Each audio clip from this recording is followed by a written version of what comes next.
Oval for what promises to be a cracking Sixers conference final here this afternoon between the home side, the Gordon Cricket Club, and the Giant Killers, the fourth place University of New South Wales Cricket Club.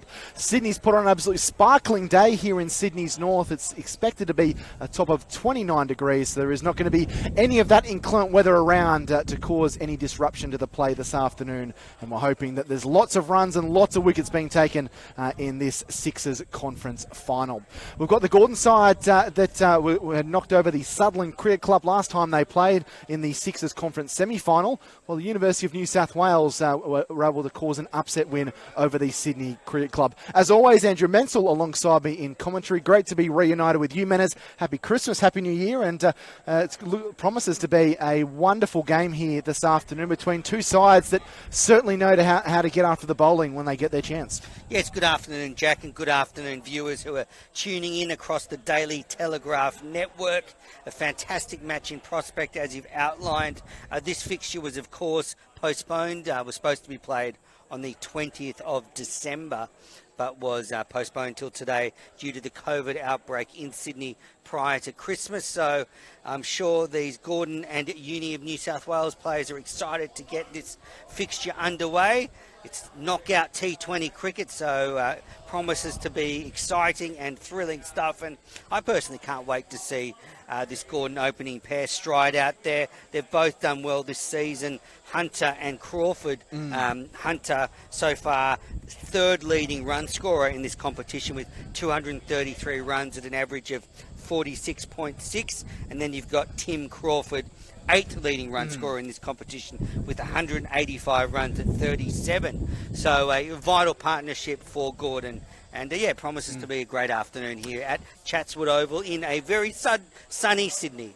We have some very rowdy Gordon fans around us, so you might hear some echoes and some chants from them. They're certainly looking to get behind the home side and push them on to a victory, which will take them into the final, which is set to be played on the 26th of January. But just on what Menas spoke about, Dylan Hunter has had a fantastic season when you just look across the board at his numbers. But Menas, when you look at his last three games, he's got 88 against Randwick, 40 against Manly, and 67 against Sutherland. So his last three digs, he scored 195 runs at 65. And that's kind of just 94 balls with a strike rate of 207. So he's been in red hot form, been scoring a lot of runs and scoring them quickly as well. So I'm sure the Gordon home fans in attendance will be hoping there's some fireworks in these first 6 or so overs with the field up. And the University of New South Wales are being led out to the middle by their captain, Brandon McLean, will be hoping that they can keep the home side of the home fans quiet as we see both sides make their way out to the middle.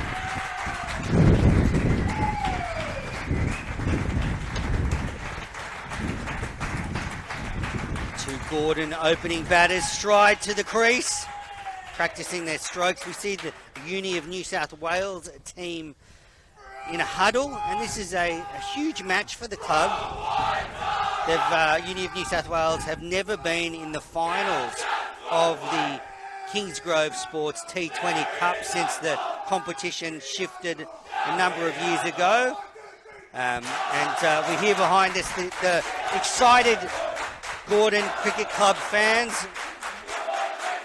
Fantastic to see such passion for the local game.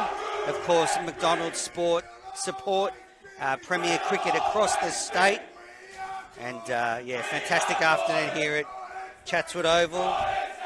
I didn't hear anything you said, Menas. So they're certainly in full voice here this afternoon, looking to get behind the home side as they bat first. Tim Crawford and Dylan Hunter, the two batters out in the middle, and looking to get Gordon off to a red-hot start. They didn't have the best of afternoons yesterday, losing to Northern Districts in the 50-over competition by 6 wickets. Fairly handsome victory in the end for Northern District. Well, the University of New South Wales, who haven't had much form in the one-day format of the competition, were able to record a victory there by just 12 runs. Adrian Isherwood, who will no doubt see at some stage today 82 with the bat and 4 for 21 off his 10 overs. So he will be looking to get amongst it there. So Tim Crawford will be on strike, taking the first ball. Interesting, they've gone for a spinner to open up, Jack. Yeah, it's actually the aforementioned Adrian Isherwood. Fresh off his 4 for 21 yesterday. he'll be hoping to cash in and get some wickets early. But as Mena said, Tim Crawford, the first man on strike. Dylan Hunter at the non-strikers end. There's a ring field, just the two men out. They've got a deep cover point and a deep square leg. So those two men out in those positions as Isherwood comes in with the first ball. This ball slapped. This could be our first ball. It will be. Isherwood gets a wicket first ball and the students are pumped up. What a start for him. 4 for 21 yesterday. And Tim Crawford goes for a first ball duck. An awful start for Gordon, 1 for none. That's 2 in a row for Tim Crawford. He got out for a first ball duck in the semi-final. He's now got one today. Incredible stuff. He's hit the ball straight down the fielder's throat at deep square leg. Isherwood dropped it in short and Crawford's rocked back and hit it straight to the man in the deep. And that's his second consecutive first ball duck in this competition, and just the start Uni of New South Wales wanted. Crawford is back in the pavilion, and striding out to the crease is Lachlan Barnsley for Gordon. The number 3, he's in a trifle earlier than he would have hoped, Jack. Yeah, certainly. He did spend a fair bit of time at the crease yesterday against Northern District. Lachlan Barnsley, 74 from 92, top scoring for Gordon in that 6-wicket defeat. So he'll be hoping to push some of that form that he showed yesterday into this T20 format, but not the start that Gordon would have wanted, and wasn't Adrian Isherwood pumped up. What a day he had out yesterday, 82 and 4 for 21, and now he's got 1 for none. The talented all-rounder for the University of New South Wales Cricket Club. He's been a vital player for them this season, and in the semi-final, Isherwood bowled 4 overs, 2 for 17, a very good spell, and he's continued today. 10 wickets on the season for him, to go with some of the valuable contributions he's made in that middle order for the University of New South Wales. So 1 for none after 1 ball. It feels like we've played a lot more than that, and this Isherwood comes over the wickets, ball swept beautifully, backward square leg for 4. That's a cracking shot. Face first ball there by Hunter. He's showing his intentions early. He swiped at that quickly, Manners, and it raced to the fence for 4. Yeah, beautiful shot there. Well timed. Not a particularly bad delivery, but swept hard. Isherwood in once more forward and just dropping that onto the offside. Nice bit of sharp keeping there from Thomas Burns, the University of New South Wales wicketkeeper for this afternoon. Magnificent day here in Sydney's north, and the pitch looking in good condition, having had a lower grade game here yesterday. Hunter's back and chopping to that backward point region, no runs. So a couple of dot balls here for Adrian Isherwood after that boundary. So the 2 men in the deep, one sweeping on the offside and one deep square leg. Back and again, dropping that on the leg side. A single this time for Hunter. And he moves himself along to 5, as does the Gordon scoreboard at the moment. None for 5. A 1 for 5, pardon me, having lost that early wicket of Tim Crawford, going back and sweeping hard, high and handsome, but not handsome enough, and caught on the boundary. Certainly not the start that Gordon would have wanted. And there will just be a slight delay here as the 2 volunteers were caught slightly out of position for moving the sight screen here. Yeah, Jack, you mentioned Dylan Hunter's form at the beginning of the coverage, but in the semi-final, he smashed 67 off 28 deliveries. So if you can bring that form into this game, well, that's what Gordon need. Well, Menas, we've spoken about it at length, haven't we, in some of the other games we've been doing here for our Daily Telegraph subscribers. Isherwood in once again, tucked off the hip, and Barnes will be off the mark. So he will retain the strike as well. And at the end of the first over, Gordon 1 for 6 after winning the toss. Hunter is 5, Barnsley is 1. So as I was saying, man, as we've spoken before, that you come into this competition, you have 3 or 4 really good, maybe match-winning performances or career-defining performances, and all of a sudden you might not be playing for a Sydney Thunder or a Sydney Sixers, but you might find yourself in their development squad. You might be finding yourself with a contract. There's lots of, maybe not scouts, but lots of coaches and different people within these organisations. Be keeping a close eye, particularly at this stage of the season. Absolutely. This is a springboard into the franchise competitions, not just in Australia, but across the world. We see someone like Daniel Sams. He's launched a T20 career that's seen him play in the IPL. And really that could be, any one of these players here. That's the future for them. If they can get into a Thunder or Sixers squad, you just never know. Ben Menenzi, another one of those who have commentated for the Sydney Cricket Club. His side Sydney going down against the University of New South Wales in that conference semi-final. As Declan White will share the new ball. Bowling his right arm pace. This is guided by Barnsley down to third man for the single. So Barnsley's hit the ground running. He's 2 off 2. And Hunter is 5 not out of 4 at the moment. In the semi-final, Declan White bowled 4 overs and took 2 wickets for 31 runs. He's been a constant contributor for the University of New South Wales, not just in this format, but in the longer format, the 2-day format for Uni. And so it looks as if he's going to swap to around the wicket here to Hunter. And the 2 men in the deep, they've got a squarish third man and a deep mid-wicket for Hunter. There's a first slip, so Uni of New South Wales skipper looking for an early wicket, perhaps another early wicket.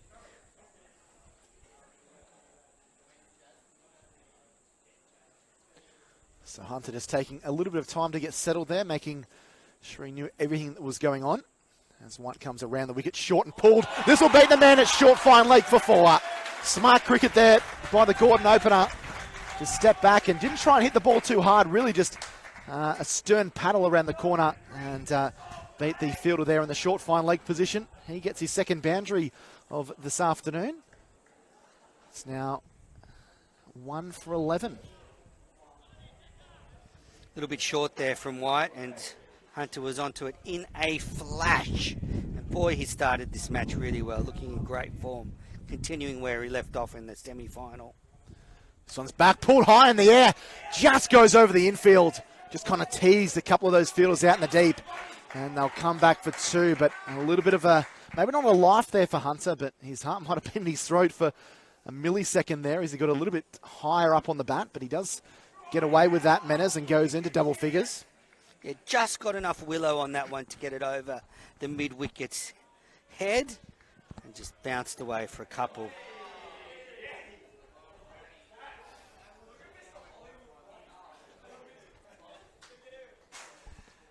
White into Hunter, forward and driving and caught behind. Is a yes? He's gone. Big breakthrough for the University of New South Wales. Hunter, he had a bit of a life the last ball, and he gets a full whitish one outside the off stump. He flayed the arms at it and gets a thin little tickle through to the keeper in Thomas Burns. And Declan White, as he's done so often in this competition, gets the breakthrough for the visitors. And Gordon in a bit of early trouble here at Chatswood Oval, Andrew Menzel, 2 for 13. That's a huge wicket for the Uni of New South Wales bowling attack to get Hunter so early on. Good bowling there from White. It looked like a change of pace. Looked like just be thrown a bit wide, and Hunter went at it, and it just found the outside edge. And yeah, terrific bowling by White there, and that's a vital wicket. And it now brings Nathan Doyle to the crease, who made 26 off 25 deliveries in the semi-final, so showed some good form there. But this is I would say, such an energetic start by Uni of New South Wales, Jack. They've looked up for this game from the beginning. They've looked fired up. They've looked into it. And yeah, I guess the spirit of youth is leading them. Yeah, they seem really up for this contest this afternoon. 2 early wickets and 2 big wickets as well. 2 of the main run scorers for Gordon in this competition. Lots of chat in the outfield from this University of New South Wales side. And we talk about T20 being a batsman's game, particularly in the first 6 overs when the field's up. Well, Uni have taken their chances. And that will be a wide as he drifts down the leg side. And the Gordon home fans enjoy that as they find their voice once again.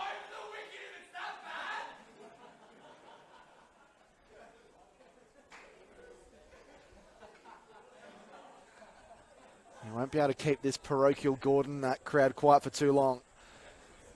Any run that's scored, or if there's a wide or anything like that, they are right onto it. Comes White and defends onto the onside this time. Does Doyle. So we saw Nathan Doyle warming up in front of us, and certainly is a fan favourite for the smattering of a crowd that's come through here this afternoon. And up there with Barnsley was one of the main contributors yesterday, 53 from 76 against Northern Districts in that 50 over game.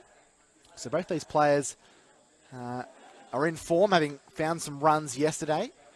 Fortunately, it was all in vain for this Gordon side, but now can they do it when it counts?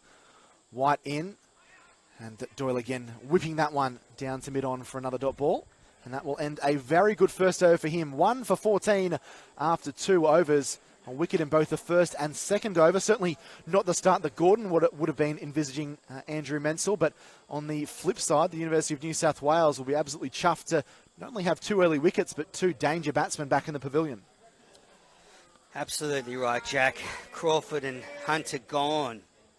And now Barnsley and Doyle have to set about rebuilding this Gordon innings and still keep that run rate ticking over. And with the fielding restrictions, again, Isherwood's bowling, and they're just moving the deep fielder on the onside to just in front of square, and there's a sweeper at sort of deep point. Back and just guiding this one to backward a point for a single. So Barnsley adds another run to his total. He's only faced 3 balls, Barnsley, but already finds himself unbeaten on 3. He's looked pretty assured out there in the middle. 1 for 15. Big hello to all of our Daily Telegraph subscribers that are watching this game. Exclusive coverage for you here this afternoon. Hope you're enjoying the coverage. We've got Chris McPherson as part of the coverage team today, so looking forward to chatting some cricket with Chris a little bit later on when he joins the broadcast. Isherwood will continue here and forward and whipping this one down to Grennis Doyle. There might be half a chance here if they hit, but I think Doyle was safely home in the end. He's off the mark. There's certainly a bit happening out there in the middle, though. It's fantastic to have this match streamed live and exclusive to all the Daily Telegraph readers and subscribers. Don't miss out on the exclusive stream of the final next Sunday. Forward and pushing this one just to the left of cover. And Barnsley is able to scurry through for a single. It's not next Sunday, it's the 26th of January, the final on Australia Day. So tune in to the Daily Telegraph that day for the grand final of the Kingsgrove Sports T20 Cup. Will it be Uni of New South Wales or Gordon? Isherwood in, back and tucking this one into that gap. But the fielder out in the deep. Hey, as the boys get a bit rowdy after the fumble. Jackson Saggers, not Jackson Saggers there, Jack Attenborough, one of the openers, is getting a bit of an earful from the home crowd. Yeah, it's a lot of noise happening up here. Yeah, in the other semi-final, Bankstown is hosting Parramatta. So Bankstown v Parramatta and Gordon v Uni of New South Wales. The winner of these 2 fixtures will play in the final on Australia Day. Yeah, well, it's funny, isn't it? In the Bankstown in the Thunder Conference finished first, and they still find themselves in the competition. Whereas in the Sixers Conference, we have University of New South Wales 4th, who caused a boil over by knocking over the first place Sydney Cricket Club, who hadn't lost a T20 game for some time. Not only the reigning champions, but also the national champions, having won that T20 national championships over in Adelaide early last year. And Gordon, who were second, knocking over third place Sutherland in their previous qualifying game. So Barnsley 5, Doyle 2, 1 for 19 here in the third over. In again, and this tucked to backward point. And they pick up another single. Isherwood has bowled so well to start this game. His 2 overs have been superb. Right on the money from that very first ball. And, well, he was rewarded with a wicket off the first ball of the match. Sensational start to this semi-final fixture. Couldn't have started in more extraordinary circumstances with the wicket off the very first ball. And then in the second over, we saw another wicket. White getting Hunter. And so Crawford and Hunter will be, well, sitting in the sheds with some disappointment. Looks like a good batting track, sunny afternoon, a big home crowd here at Chatswood Oval. Lively stuff here in the suburbs of Sydney. It was a ballsy move by Crawford, wasn't it? I know 2020 is a quick and fast game, but getting maybe not a half tracker, but a shortish delivery, and the man obviously being out in the fence to back yourself to clear it for six. If it had gone for six, well, I think the crowd would have gone to raptures. I mean, but it was courageous, but it wasn't well thought out, Jack, because he found the only fielder on the onside. White in again, pitched on middle leg as that one's tucked out to mid-wicket. I mean, I don't want to criticise him too much, but he had the whole onside of the field vacant, and he hit it straight down the guy's throat. That's a coach's nightmare. It's interesting to be that aggressive from ball one. You see some half-trackers in the BBL, and players just tend to just get back on their stumps and maybe tuck it onto the onside for a single. But it's done now. I'm sure he'll be playing that over in his head hundreds of times this afternoon and maybe even tonight. White in, pitched up, and off the inside edge as they scamper through for a single. And both those opening batsmen will be hoping that their dismissals don't have a huge say in how this match pans out today. Dylan Hunter obviously has done the goods for a long time for this club, this Gordon club, but he won't be able to do things today. A lot of responsibility on Doyle and Barnsley here to steady the ship and give the lower middle order a bit of a launching pad for those last 10 overs. You don't want to find yourself in a heap, 3 or 4 for not many before the 10 over mark, and we see in the Big Bash a lot of matches when that happens tend to be skewed one way towards the team that takes the wickets. White back over the wicket here, and Barnsley flicks that out to backward square leg. There's a shy at the stumps out there, but the batters were comfortably home. Doyle on that occasion comfortably behind the crease. So dealing in singles at the moment, doing their best, as Andrew Menzel mentioned, to I guess continue on this recovery mission, making sure that they're not losing any other wickets, but not getting bogged down either. It's been a good piece of running between the wickets by this pair. Barnsley on 6, Doyle on 4. 22 on the board now, into the 4th over. White in, short of a length on the stumps, and he'll get a dot ball here. So trying to build some pressure. Here is the paceman, Declan White. Doyle looks like a nice compact batter. Jack, diminutive left-hander, seems to have a very correct technique, and seems like he's just going to sort of nick and nudge the ball around a bit, which is exactly what Gordon need right now. A nice light-coloured pitch, so you would think a score of at least 140 would be something that Gordon would be looking for. White in, a bit of a slow ball outside leg stump, and easily whipped out to that sweeper in the deep.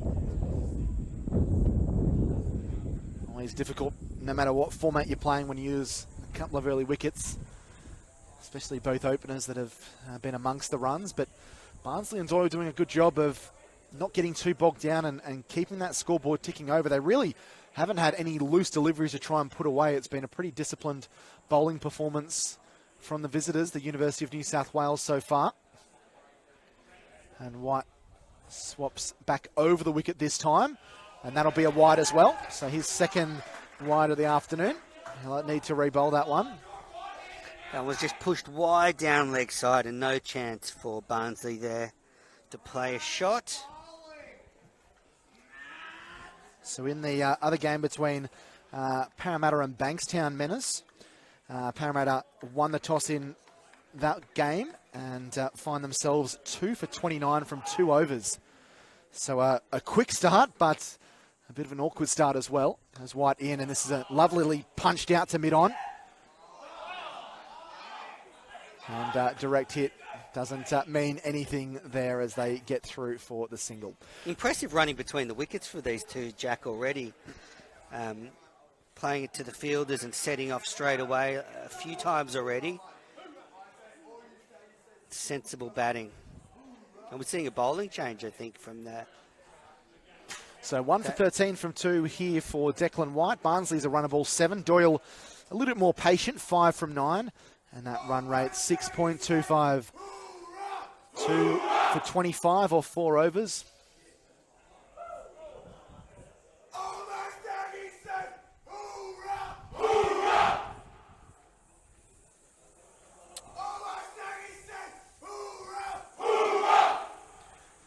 the gentleman leading the chants here at Gordon Cricket Club at Chatswood Oval, is dressed like Borat.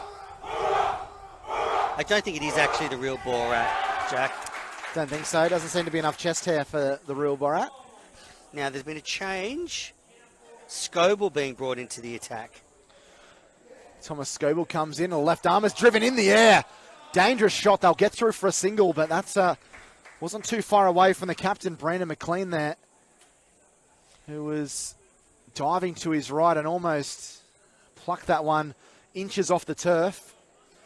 I wonder, Jack, with just 2 more overs with the fielding restrictions, whether Barnsley and Doyle will attempt in these last 11 deliveries with the field up to play a few lofted shots. Here we go. I think you might be right, Menners.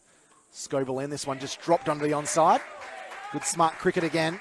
I mean, I'm a Doyle fan already. I like the way he's batting. Just beautiful. They just dropped it at his feet. Nice soft hands. Soft hands. Get down the other end. Sensible batting. Keeps the score ticking over. It's frustrating for bowlers, especially when you've got a left-right hand combination. They have to change their line every delivery. And it brings Barnsley back on strike. Scoble to Barnsley, who's trying to smack that through the offside, drags it back to the bowler. And that's the thing, isn't it, Menners? Obviously, every ball batsman would love to hit a 4 or hit a 6 and keep elevating that run rate, but running between the wickets is so important as well. These quick singles, turning 1s into 2s, probably not going to get too many 3s on a ground of this size, but running between the wickets, imperative. Absolutely, and we've seen how tight these games can be in those last couple of overs, so it really can come down to a few runs you've left out there. Short, this one cut, thick outside edge, so it goes down towards the fielder down there. Adrian Isherwood enjoying the little ongoing battle that he's having with the Gordon home supporters. He pulled out the aeroplane celebration. We got the wicket first ball and then just had a little bit of a glance up at the grandstand here and just shook the head. Some of the supporters. And comes Scoble again, dropped onto the offside by Doyle, and it's another single. Just nicely nudged into the gully region there and set off very, very quickly, Doyle. The score 2 for 29 after 4.5 overs. That's a good start for Gordon. But I think New South Wales will be relieved to have those 2 top order batters back in the pavilion. So last ball of the 5th over here for Scoble. And it's a good delivery that's pushed defensively down the ground, but he won't pick up a run. So a dot ball there. 5 overs gone. There's going to be a change in the commentary box as well. 2 for 29. Chris McPherson is going to come in as Andrew Menzel jumps out here at Chatswood Oval this afternoon. So Lachlan Barnsley on 9. He's been there since ball 2. And Nathan Doyle on 7. They've started to slowly push that run rate up a little bit, but have had to deal with singles as I welcome Chris McPherson to the commentary booth for the first time this afternoon. Good afternoon to you, Chris. It's an interesting start to this game. University of New South Wales still on top, but just feel a bit of a partnership forming between this pair at the moment. Yeah, afternoon, Jack. Certainly interesting stages. As you said, those 2 key batsmen, Crawford and Hunter, already in the shed. The Bumblebees, as they're known, will be very up and about in regards to that, but this partnership's going to be crucial. They've done the right thing and just dealing in singles predominantly at the moment. But I expect that they might start to try and open their arms. It might be the last over of the power play here might be the time for them to do that.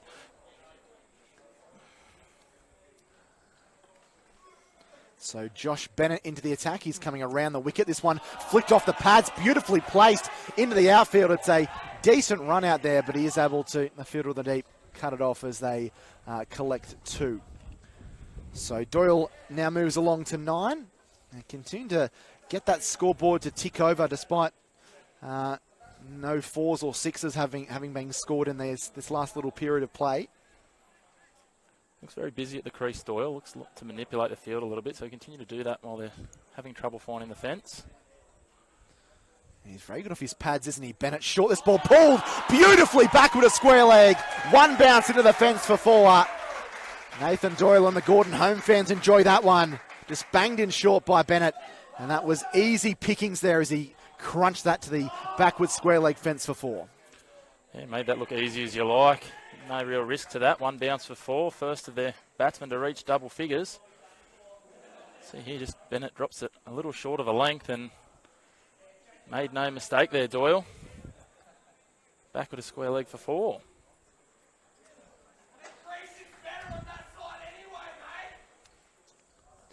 Bit of bowling advice being handed out by some of the Gordon fans here to Josh Bennett. He's had just the 2 balls and had 6 taken off him, so it's been a bit of an auspicious start for the University of New South Wales quick. Let's see if he can get it right here. Playing and missing outside the off stump. Beaten for pace there. It's a better delivery. Angling across Doyle there. Much better length from Bennett there. That last ball that he dropped a little bit shorter. Doyle made no mistake. That one a little bit fuller. Beat him outside the off stump, as you said. Well, never much time to settle, is there, in this kind of game, Chris? It's hard enough for bowlers in the longer format, particularly when, well, you've only got 4 overs, and if you're bad from ball 1, you could be looking at your figures of none for 40 or none for 50 from your 3 or 4 overs. It's a very difficult game. Bennett in. This is pitched up and driven out there to point. There's a shy of the stumps, but they do get home in the end. Would have been nice to look at the replay there if it had been a direct hit, but they get through for a single. Doyle along to 14. Yeah, Barnsley might have been a little bit nervous there with the direct hit, I think. A good arm from the fielder. Put him in a little bit of danger, but he got home with no strike of the stumps. It's 100% right, though, what you're saying about the bowlers. You've almost got to just, if you drop one short and get hit for 4, or you pitch it up a little bit too much and they dispatch you, you've just got to reset and not worry about that and be looking for the wicket, I suppose. So Bennett comes into Barnsley. Barnsley's back and defending compactly there. That was a good delivery. Cramped him for room. Wasn't really anything Lachlan Barnsley could do with that one. He's had a campaign that hasn't really got going, unfortunately. With 12 against Eastern Suburbs, he got 6 not out against the University of New South Wales when these two sides met earlier, which ended in a washout and a draw. 1 against Sutherland and 0 against Randwick Petersham. Did not bat against Manly, and 9 against Sutherland in the conference semi-final. So he's forward here digging this one out. So this is now his highest score, or second highest score outside of that game against East. But that is the end of the over, and he brought that back quite nicely, Bennett. First 2 balls went for 6. The next 4 only went for 2. None for 8 off his first over. Barnsley 10, Doyle 14. 6 overs completed. And after winning the toss and electing to bat in this Sixers conference final, it is the Gordon Cricket Club 2 for 37 after 6 overs. Certainly, I think UNSW would be very happy with that power play here. Coming to a close, the 2 wickets. There was just the 2 boundaries in that power play as well, Chris. Yeah, I think we had 1 in the first over off Isherwood. Maybe 3 because that one in from Bennett in that over that went 1 bounce to the fence. So you'd be very happy with the power play if you offered that at the start to say the 2 key batsmen and only 3 balls finding the fence, none clearing it.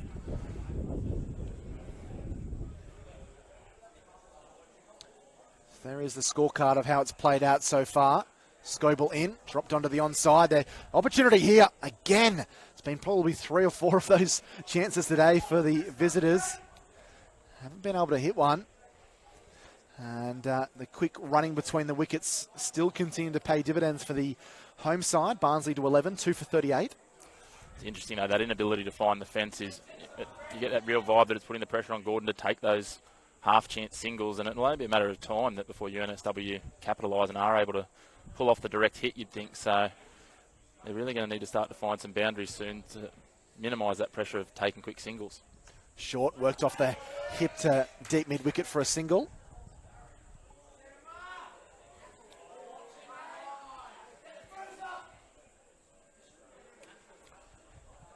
They're doing a good job at the moment with the inability to find that fence, though, just to continue rotating the strike consistently. No one's getting bogged down too much. And they'll be happy, obviously, after losing 2 wickets in those first 2 overs to sort of got together a partnership of 25, 26 balls now. Cut beautifully, but right out of the middle, straight to the man out on the fence. Joseph Burns. Picked out the fielder nicely there. Fielder didn't even have to take a step to his left or right to pick that one up. how firmly he hit it, a metre or two either side of him, and I think it might have gone to the fence. Yeah, it certainly had that distinct cracking sound out of the middle, didn't it, Chris? He really timed it beautifully. Probably only had about a second and a half to react there to that fielder out in the deep. Scobelin again, shorten at the hit. They might get two here if they really push. Isherwood coming in from the boundary. Will need a good throw. It's not a bad one, but they still get through for a couple as well. So great piece of running between the wickets. Doyle now really starting to get a bit more aggressive, moving to a run of ball 17. There's a really well run too there. They're really prepared to put the pressure on the fielders, and unfortunately for UNSW, they haven't been able to capitalise on any yet. Squano up to 2 for 42 in the 7th, so staying well above that 6 runs per over mark at the moment. Scoble in. This one is a better ball. Just has to drop it almost at the feet of Scoble in his follow-through. Gordon will be undoubtedly aware, having this being their home ground, the average winning total batting first this year and last year has been around that sort of 170 mark, so they need to keep it just north of that 6 that you talked about so that they can finish with a flurry late in the innings, which they'll undoubtedly do. But if they can maintain it at sort of 6 to 7 at the moment and then fire home later, that'll be the key, I think. Scoble in, pitched up, dropped onto the offside, and they'll get through for a single. So good running again. Doyle picks up a single, so he'll retain the strike for the next over. 7 gone, 2 for 43. Barnsley 12 from 15. Doyle now 18 from 19. And Scoble's 2 overs have been tidy from the opening bowler, the opening batsman, and left armour. He's got none for 10 from 2. So nice little recovery being put together here by this pair that spent a fair bit of time out in the middle yesterday. Barnsley made 74 from 92 against Northern District in that 50-over game, and Nathan Doyle was with him for some time, 53 from 76 for the middle order batsmen. So they come into this game with a little bit of form under their belt. I'm sure, echoing the sentiments of Chris McPherson, just building a partnership, trying to keep that run rate between the 6 and 7 mark and keeping wickets in hand that they can be maybe 3 or 4 down heading into those final 10 overs or final 8 overs to really launch a bit of an assault and try and push north of that 130, 140 mark. Anything over 150 always very challenging to chase down this competition. And Declan White does well to field in his follow through there as it's firmly struck back at him. Done quite well there. Bennett diving and sliding to his left, just bunting it down to prevent the single. If it beat him there, there wasn't really too much coverage down the ground for them. So a fairly athletic bowler who's certainly picked up his pace in recent years since he's transitioned to Sydney from the University of Newcastle.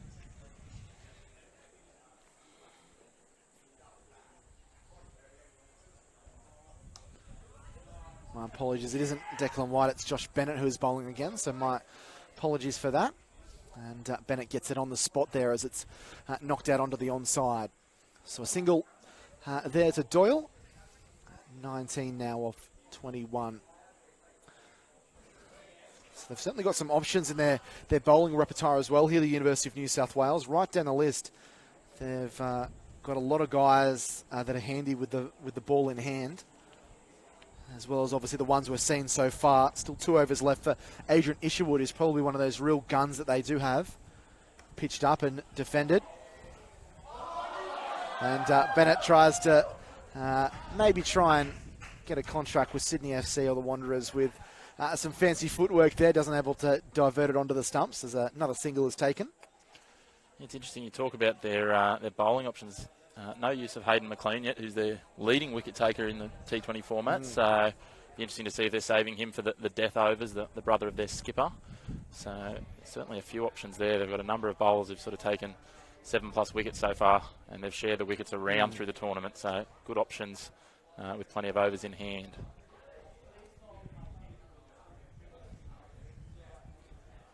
Bennett in, short of a length on that middle stump, off stump line, and just tucked onto the onside by Doyle for a single. So it's a nice little battle that is happening between these two sides. Obviously, University of New South Wales for those 2 early wickets. Now Gordon trying to build a partnership, but the Bumblebees not really giving them much at all. as we've mentioned, there have only been 3 boundaries hit in this entire innings, so there really hasn't been too many of those poor deliveries that the home side have been able to dispatch away. It's been a lot of 1s and 2s and trying to run well between the wickets. So nice crowd has come through the gates as well. It's a great quality of cricket here in the Sydney grade competition. Don't mean to speak out of tune, but probably the strongest grade cricket competition in Australia, with some of the names that have come from this competition and some of the names that continue to play in it. Of course, it was only a couple of seasons ago when this very competition, Shane Watson was running around for Sutherland. And a whitish ball outside the off stump and a play and a miss. So that completes the over there. 8 overs gone now. 2 for 46. It's been some names that we've seen in this competition, as you say. Actually, sorry, 1 ball to go, Chris. I know our valuable scorecard monitors at Interact Sport work hard and don't make too many mistakes, and they only had 7.5 overs, so there is going to be 1 ball to come. So poor old Josh Bennett had walked almost all the way down to fine leg, Chris, and realised he's had to trudge back. Yeah, I thought we were 1 short, but I was going with the UNSW field, and they'd all trudged off for the start of the next over, but 1 to come, as you say. But yeah, plenty of names. I mean, even this year, Dan Christian and Chris Romain have turned out for a couple of games for the UNSW side. They'd love to have them in today, wouldn't they? They certainly would. Considering some of the hitting exploits of Dan Christian, Bennett with the last ball of the over, driven firmly, takes a deflection of Bennett, and it is a single. So Barnsley moves to 14, so he'll retain the strike, but keeping it well and truly in check at the moment are the students. 2 for 47 from 8 overs, with Doyle on 20 from 22. Barnsley 14 from 18. That run rate 5.88, so just dips below that 6 per over. This partnership's really started to build up. It's up to 34 now of 39 deliveries. As you say, a little bit below that runner ball, 6 runs per over, and the team run rates drop below that. So they'll need to be conscious of that, because if they allow UNSW to continue to strangle their run rate with dot balls and only singles coming, they may find that it gets away from them a little, Gordon. And they'll certainly need to, as much as they've got wickets in the shed, find a way to start to accelerate this run rate. You'd think at some point, sort of between now and the 12th over, so they've got, I guess, some impetus to finish the innings with. Certainly right. 47 on the board, and I've found a lot of times in this competition that the side that has batted first has gone on to win more times than not, regardless of what they've scored. We've seen teams get around that 120 mark. We've seen teams score around 135, 140. So runs on the board can be very, very valuable. This ball crunched. That's going all the way for 6. A flat 6 there by Lachlan Barnsley, who threw the kitchen sink at it, and that gets the fans up on their feet. That was a beautiful lofted cover drive for 6. The Gordon fans are certainly up and about after seeing that. Didn't get too far off the ground really at all, but was never in doubt of clearing the fence. Barnsley just takes a step back into his crease to the leg side and stands and delivers. Beautiful shot over cover. Brings up the 50 for the home side. And this takes a bit of time for them to locate the ball over there. Looks like there's been a little bit of council construction over there, but the ball is back, and it gave the batters a chance to reconvene and maybe talk about their plans. First 6 of the game is in the books. Barnsley faces up again. He's back and chopping to point, and they pick up a single. So 7 from the first 2 balls. It's when you can get a big shot early in the over, Chris, it really just does set you up for the over, doesn't it? 7 runs already when they've been scoring at under 6 really just boosts that run rate. It certainly does, and I was talking him up before. Hayden McLean, he comes on in first delivery. It wasn't the worst ball, but as we said, just made some room, the batter, and cleared the covers, cleared the fence. So McLean steaming in once more, coming over the wicket, pitched up, and again just soft hands there by Doyle as he guides it to third man for the single. Magnificent conditions for cricket as well. There's been some pretty inclement weather, as those that have been watching the third test between Australia and India could probably attest to, but it has stayed away over the last couple of days. A little bit cooler, more mild yesterday, but quite warm today. 29 degrees down, probably a little bit warmer than 29 degrees down there at ground level. There's a little bit of a crosswind being blown across just to keep the players cool. McLean in and Barnsley cutting backward a point for the single. It's a great thing, as you said, about getting off the mark in an over with a 6 is if you can take a runner ball even from 4 of the remaining 5 deliveries, you've got double digits up. We can see there the graphic on screen. It's got that run rate up to nearly 6.5 after it's dropping down to sort of 5.7, 5.8. So they just start to find a couple of boundaries here in these middle overs. It'll sit them very well for the run into the back of their 20. 2 balls left in the 9th over. McLean in, and again, brilliantly played by Doyle. Just soft hands, didn't try to defend it too hard. Knows exactly where that fielder is and where he can get away to get in that territory of picking up a single. And both these players well and truly have got starts now. Doyle 22 from 24 and Barnsley slightly quicker, 22 from 21. And 10 haven't been taken from these first 5 deliveries. So smart cricket by Gordon and McLean, and the University of New South Wales would love to finish strongly here. What does McLean have up his sleeve? Short of a length outside the off stump and just tucked down to third man. So 11 off the over, 6 off the first, and then 5 consecutive singles. So 9 overs in the books, 2 for 58 for this Gordon side. They were 2 for 13 at one stage early on, having lost Tim Crawford for a duck. First ball caught in the deep of the bowling of Adrian Isherwood. And then we saw Dylan Hunter, after hitting a boundary and a 2, flash at a wide one from Declan White, and was caught by the wicketkeeper Burns. But since then, been a bit of a recovery mission. 45 runs unbroken for the 3rd wicket, 58 on the board, above 6 and over, around about that 6.4, 6.5 mark at the moment, with that last over going for 10.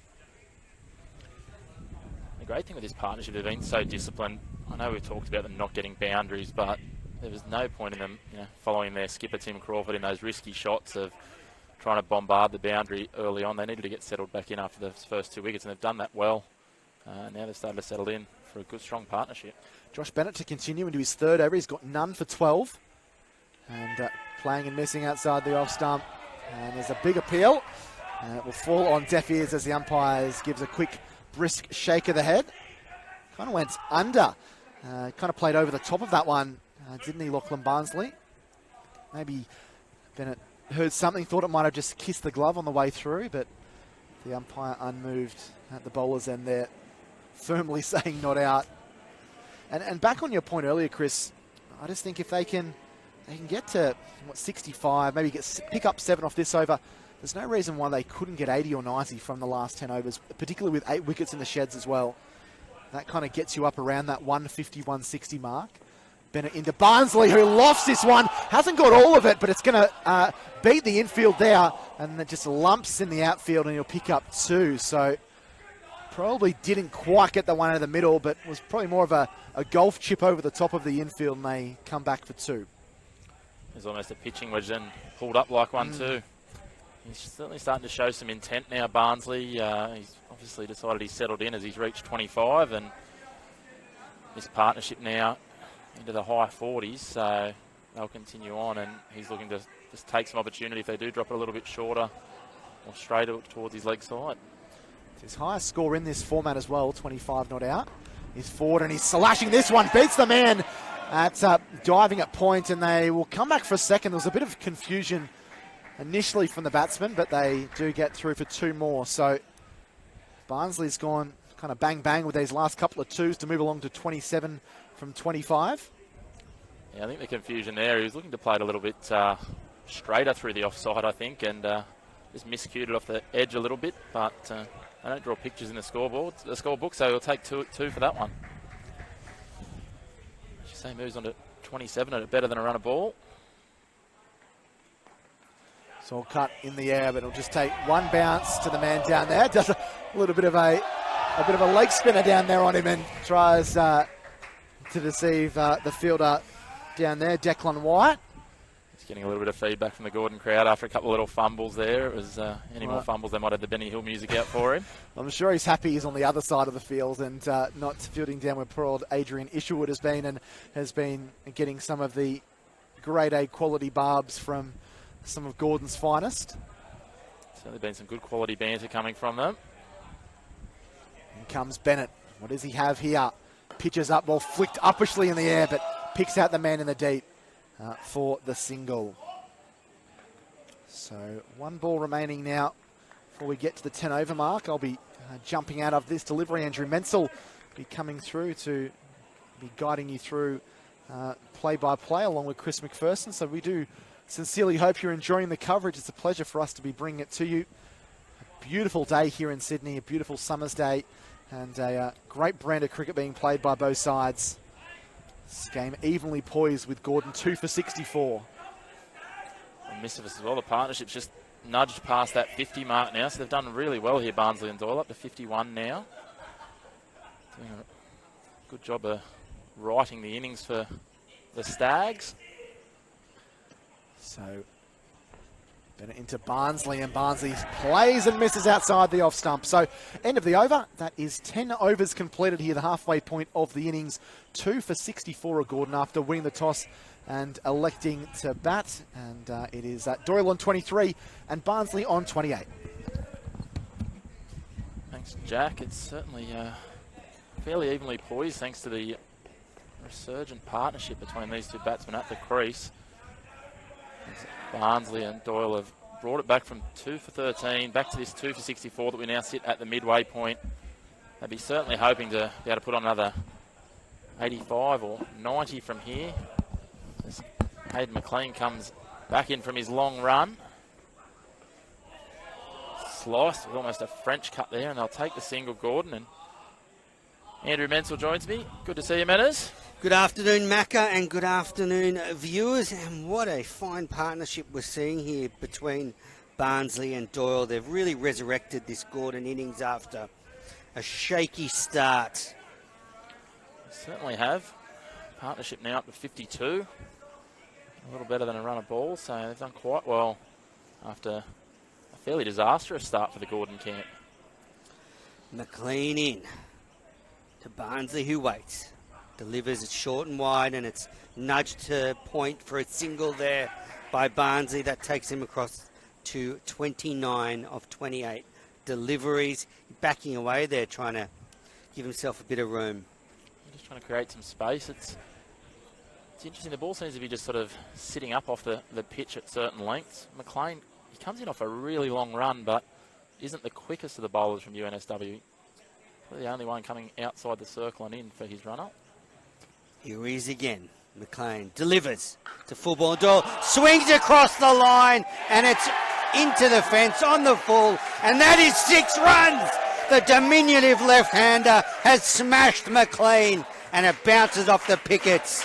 And the score now 2 for 66 in the 11th over. 2 for 72 after 10.3 overs. It's a bit distracting with all this noise. It is. Adding some great atmosphere to the game, though. I don't know whether the UNSW field would agree. Doyle waits again for McLean. It's a full ball and it's stroked to cover, and he sets off quickly, and they'll make it. Good running. Score now 2 for 73 after 10.4. It's been a real feature of their partnership, this pressure running between the wickets, and UNSW have had a few opportunities but not been able to capitalise. And interestingly, the fielder there, Sathengan, didn't even take the throw at the stumps. So they're obviously expecting that Gordon are going to make those singles when they're pushing them. Barnsley hunches over the right-hander with the bat raised, and again nudges to mid-on and takes a single off McLean. Scores 74, yep. They seem pretty comfortable in taking on Sathengan there, just playing it down to him almost. Be interesting to see whether that's a continued tactic for them, just playing it down to sort of the mid-on region. I think that's been one of the impressive things about this partnership. As soon as they got together, they really looked to rotate the strike, and they've been consistent with that right throughout their partnership. And they've a smattering of boundaries in between, and all of a sudden they've got them up to a very good launching pad for the last 9 overs. Just a single there to Doyle. Takes the score to 75 after 11 overs. It takes Doyle along to 32. Certainly looking to target McLean, it appears. They've taken 11 off both of his overs. And as you say, they've done really well with just continuing to rotate that strike man. As only 2 consecutive dot balls in their partnership, and that was the first 2 balls after the wide that started the partnership. So doing a great job of just moving things along and keeping that run rate. It's creeping up now, almost up to 7 and over, which will give them that platform to launch in those last 5 or 6 overs. One thing that can happen in these grounds is that the pitch could slow down as the afternoon goes on. So, getting runs on the board is vital for Gordon. If they can get the score up to around 140, that's going to be really tough to chase this afternoon. I think there's a bowling change. Thomas Scoble being brought back into the attack. He's bowled 2 overs, none for 10. And we just see Nathan Doyle look to move the sight screen. Yeah, swinging Scoble around to the northern end of Chatswood Oval. He's bowled his first 2 overs from the southern end, and he's been fairly economical, so they might be just looking to put a bit of pressure back on. He's only gone for 10 for his first 2 overs. Here he is, Scoble from the northern end. Ambles in. Doyle's back and nudging down the pitch, and there's no single there. Straight on the mark for Scoble. Score here for 2 for 75 after 11.1 overs. It's interesting you talk about the pitch slowing up. As games here in the last 2 years for the T20, there's only been 2 sides out of the 7 games that have been played that have won the game batting second. Scoble in. Doyle just pushes into mid-wicket and takes an easy single there. Bowls a very consistent line and length, Scoble, and it's showing in his figures now. None for 11 from his 14 deliveries thus far. Scoble, a vital member of this team, also does well with the bat. He's the 7th leading run scorer in this competition, so a fine all-rounder. The left arm quick. Delivers to Barnsley, who's just nudging behind square on the onside, and they're going to take an easy 2. The Uni of New South Wales fielder at deep mid-wicket in his bright canary yellow ran around and did the fielding. Again, another good display running between wickets to turn that into 2. This partnership continues the march on now. 65. Scoble delivers. And it's a play and a miss by Barnsley. Lack of footwork there, and the ball just going across him and went to the keeper. That's a mini victory for the bowler there. That was some interesting stroke making there from Barnsley. I'm not sure where he was trying to hit it, actually. Looked like it was a little premeditated, coming down the wicket and sort of opening up a little bit of space, and might have just tailed slightly away from him, and he couldn't get bat on it. There is a big gap sort of over the point fielder's head there. Scoble in again. A slog there by Barnsley. He's tried to hit that towards us at deep mid-wicket. Macca's hands were already up in the commentary box. No contact was made. And now we see Doyle walk down the pitch, and he's just having a chat to Barnsley. Probably just telling him to settle down a bit. These two have been doing so well up until this point. There's no reason for Barnsley to lose his head there. Plenty of time left in this innings.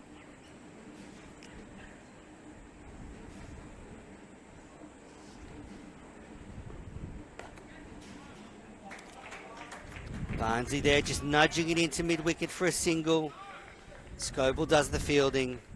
Score now 2 for 79. A great over there from Scoble, just going for 4 runs. His overs so far 4, 6 and 4. Terrific bowling from the left arm speedster. Now there seems to be... McLean's going to continue from the southern end of the ground. Talking about it earlier, the leading wicket taker. No, it looks like he's decided no, there is a change. Going deep. Going to bring Isherwood back on. Yeah, you're right. Isherwood's being swung back in. He took a wicket off the very first ball of this game. Tremendous stuff. And he's one of Gordon's star players. One of Uni of New South Wales star bowlers. He's in form too. 80 with the bat yesterday and 4 wickets. A wicket off the first ball today, so he'll be looking to maybe be the partnership breaker here. Partnership now on to 66. Barnsley will be on strike. Almost a runner ball, so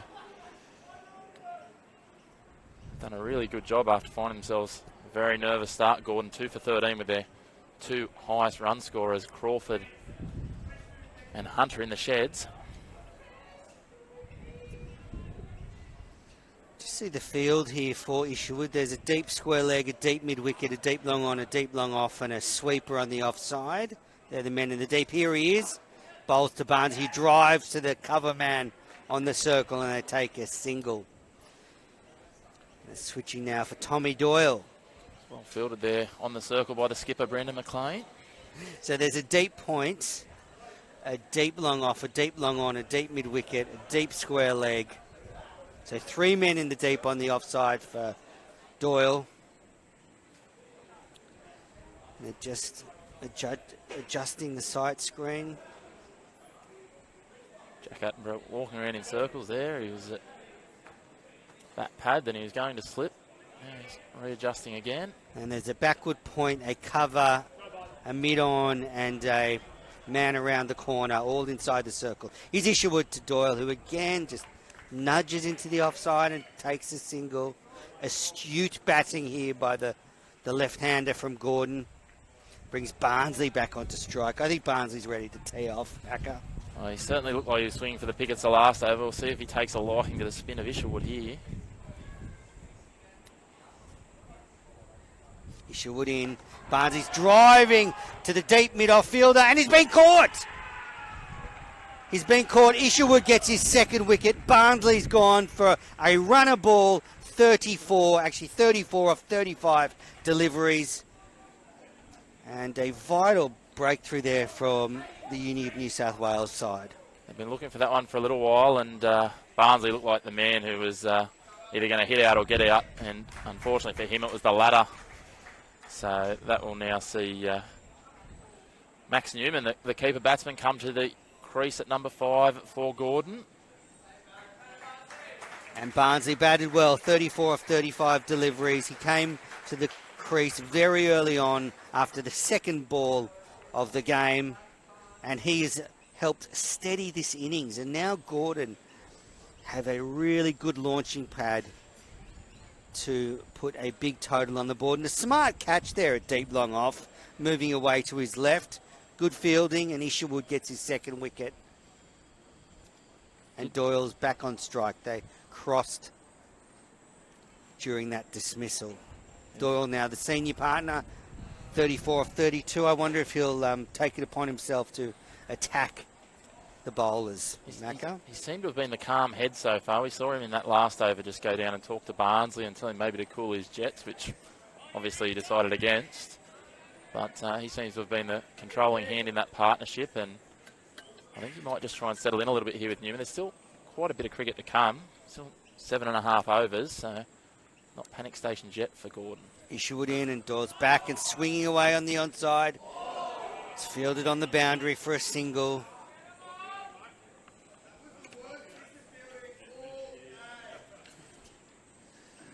Gordon fans still very vocal. Meanwhile, in the other final, it's Parramatta 5 for 60 off 8 overs. A little bit nervous Parramatta. Bankstown with the upper hand there out at Bankstown Oval. Yeah, wow, Bankstown storming towards the final. Isherwood in, and Doyle just... No, that's not Doyle. That's Newman. He's got off the mark with a little nudge around the corner for 2. So Newman's off the mark. Lovely little shot behind square leg on the onside. Only small in stature, but he powers between the wickets there. It was a well run too. Waits for Isherwood. It's another full ball, and it's nudged to short fine leg again for a single, and they're looking for 2, but never there. Slight misfield, but never 2 there. And that's the end of a very successful over for Isherwood. He has the figures of 2 for 18 after 3 overs, and it takes his season tally to 11 wickets in this competition. Now the leading wicket taker for UNSW in the competition, going past Hayden McLean. It looks like Scoble will bowl his last over.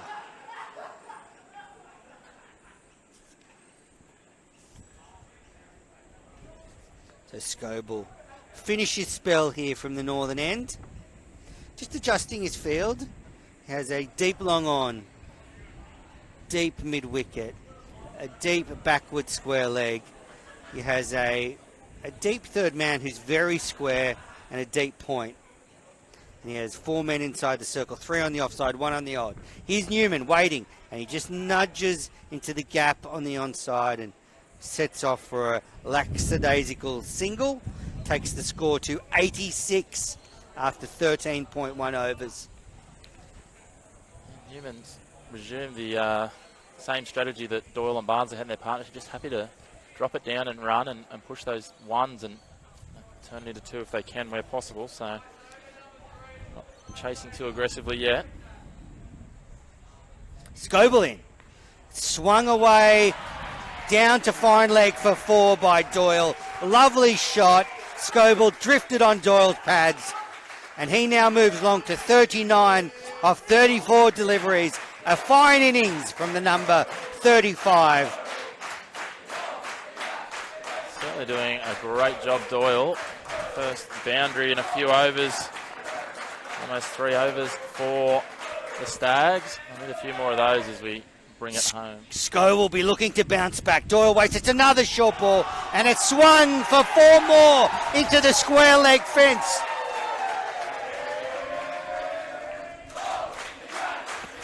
Scoble just dropped that one a little bit shorter. It just looked like he was trying to deliver a bit of an aggressive short ball, maybe a bouncer, but it's not getting up on this pitch enough probably for that. Doyle just waited on it as it sat up and easily placed it in the gap. He's dashed to 43 off 35. What will he do? And he just nudges it down to fine leg, who's been pushed back. Takes him along to 44. Now, old Newman, who's out there, he played very well in the semi-final. He made 44 of 36 deliveries and really helped get the Gordon side up to 6 for 179 in their semi-final. So he comes into this game with some good form in the T20 competition, and wow, this partnership looks dangerous. What can Scoble do? Delivers, and Newman's back pulling, and the man at deep square legs run around and dived and done the fielding and whipped it in, and the 2 batters make it back for a speedy 2 runs. Done well there. It was close again, but they're putting that pressure on the field, and the fielding was good there from Joseph Burns out in the boundary. He's probably got the pick of the boundary right of positions. He's in the shade there of the secondary stand. Now, if you were fielding, that's where you'd be, isn't it? You'd be in the shade. Yeah. I know you, Macca. 100%. Either that or closest to the bar. Yeah, either one. It's been good in the outfield, Joseph Burns, actually. Probably pick of their fielders so far. Right, Newman waits for Scoble, and it's a full ball. It's just nudged into the vacant onside region. There's no one in close there, so it's an easy single. They even thought about 2, and that is the end of the 14th over. The score here, 3 for 98. Newman on 7. Doyle on 44. That's the end of Scoble's 4 overs. He finishes with none for 27 of 4 overs. So just 6 overs left in this Gordon innings. That one going for 13 really pulled apart Scoble's figures. He was none for 14 off 3 heading into that one, but just a couple of short balls there that found the fence, and now sees Gordon creeping up towards that triple figure mark. Doyle closing in on possibly his best score of the season. Only needs 5 more to equal his highest score of the season. 49 not out earlier in the year, so yet to break the half-century barrier.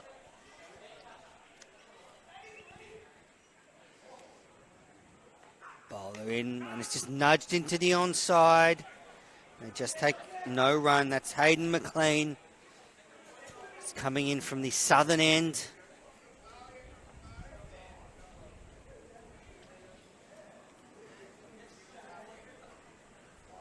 He's taking a bit of tap, McLean, so far. 22 off his 2 overs.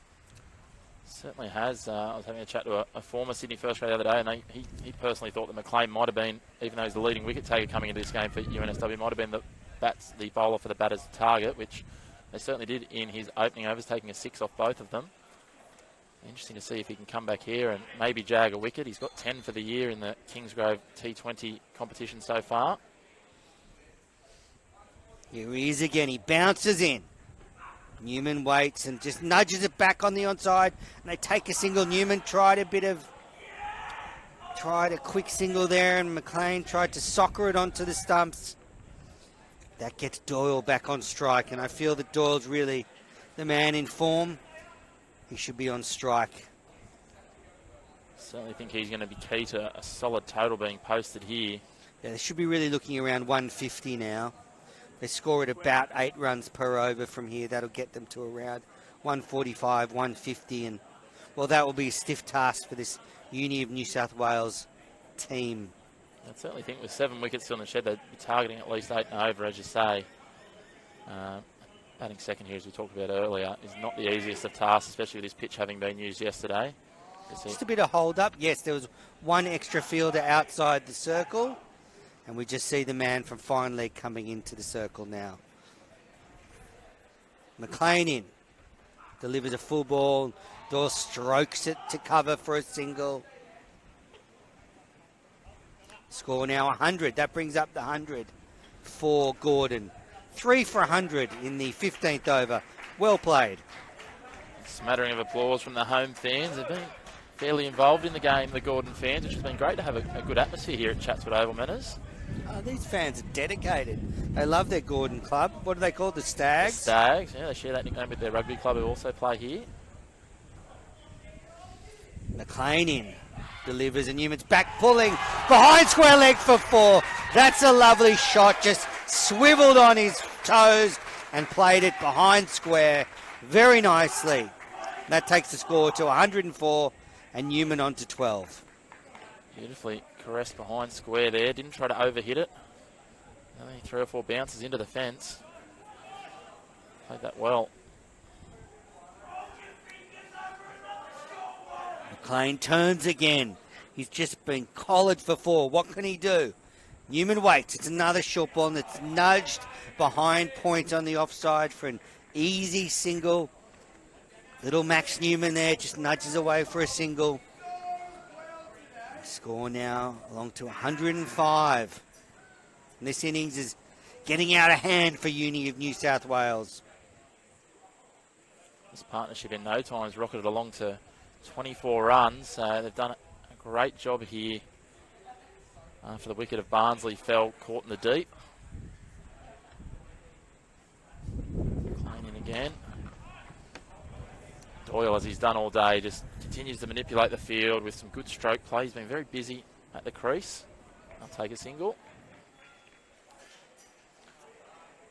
That's the end of the over, the end of 15 overs here. The score 3 for 106. The run rate just hovering above 7 and over. McLean has finished his 3 overs. None for 30. Newman started very well. He's dashed to 13 off 9 delivery. Doyle's on 46 off 38 deliveries. And with 5 overs to go, what can Gordon get? 30 deliveries. Said you'd think they'd be aiming for 8 or 9 and over here. If they get 9, that'll take them to the 150s. Isherwood with the figures so far, 2 for 18 after 3 overs.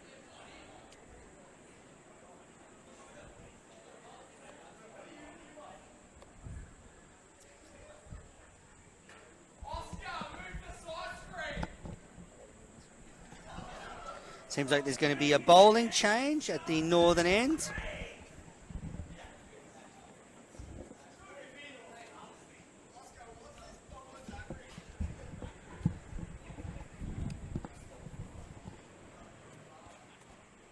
Joshua Bennett being brought back into the attack. He's bowled 3 overs, none for 18. He's going to continue from the northern end, and joining me in the commentary box box is Jack Clifton.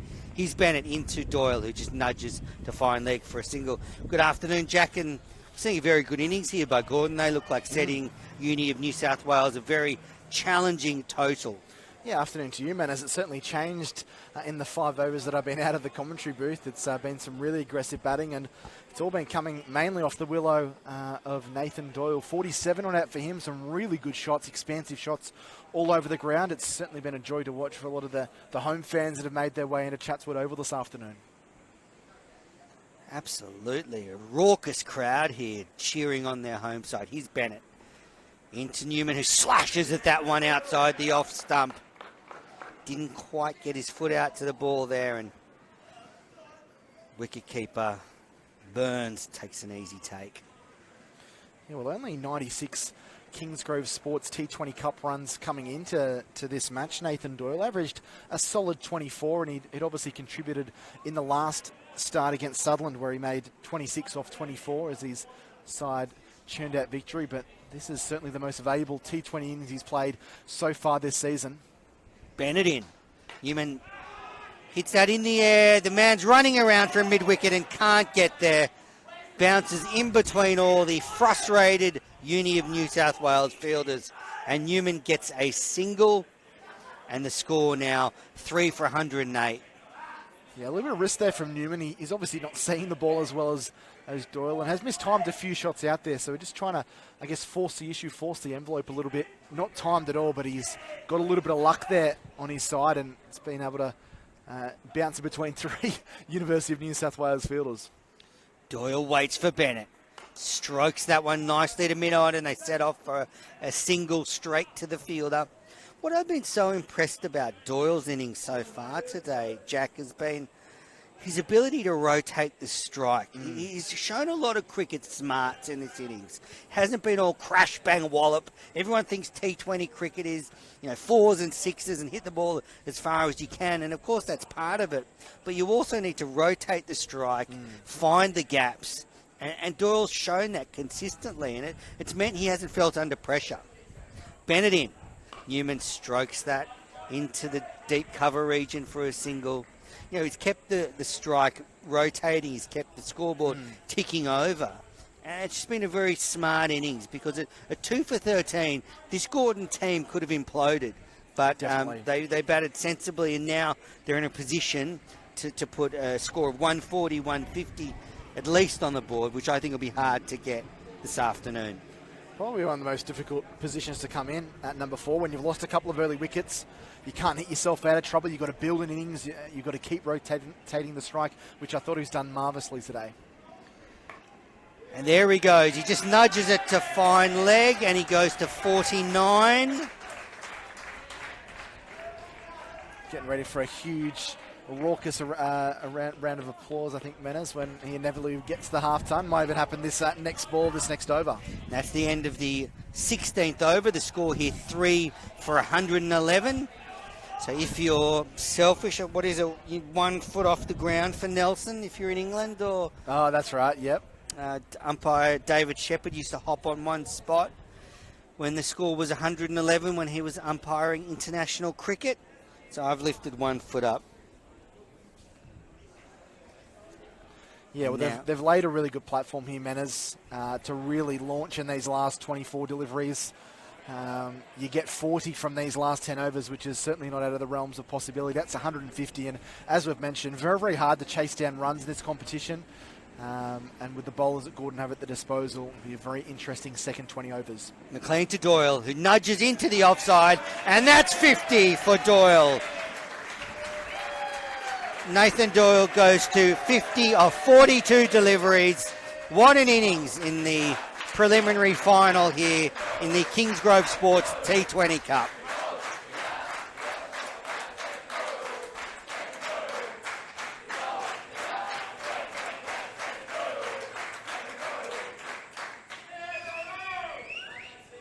Heard the applause there from his home supporters. What an innings. And McLean into Newman, who just nudges behind point on the offside for a single. McLean bowling his last over of the match.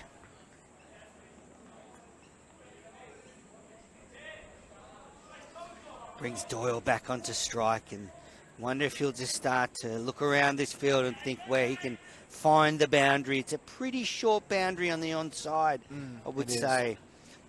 You know, around that square leg, mid-wicket region. There's an opportunity there to clear the pickets. Here's McLean into Doyle. It's a full ball, and it's driven down the ground past the bowler, and they turn for two. Newman's running quick to the non-striker's end. Good throw, but he'll make it.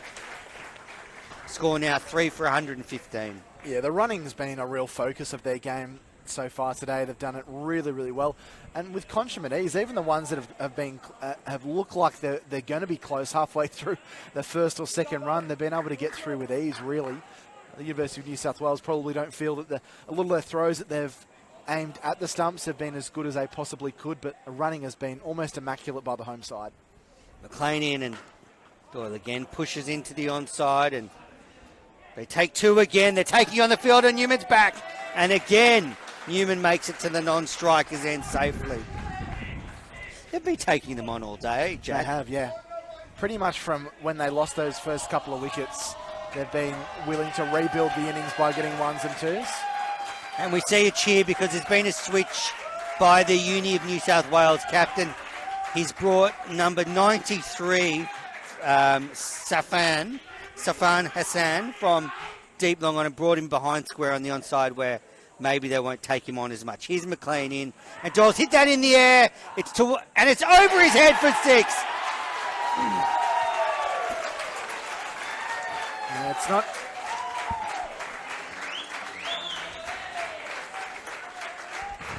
Not a huge hit out there, but just got enough on it to beat the fielder out in the deep there.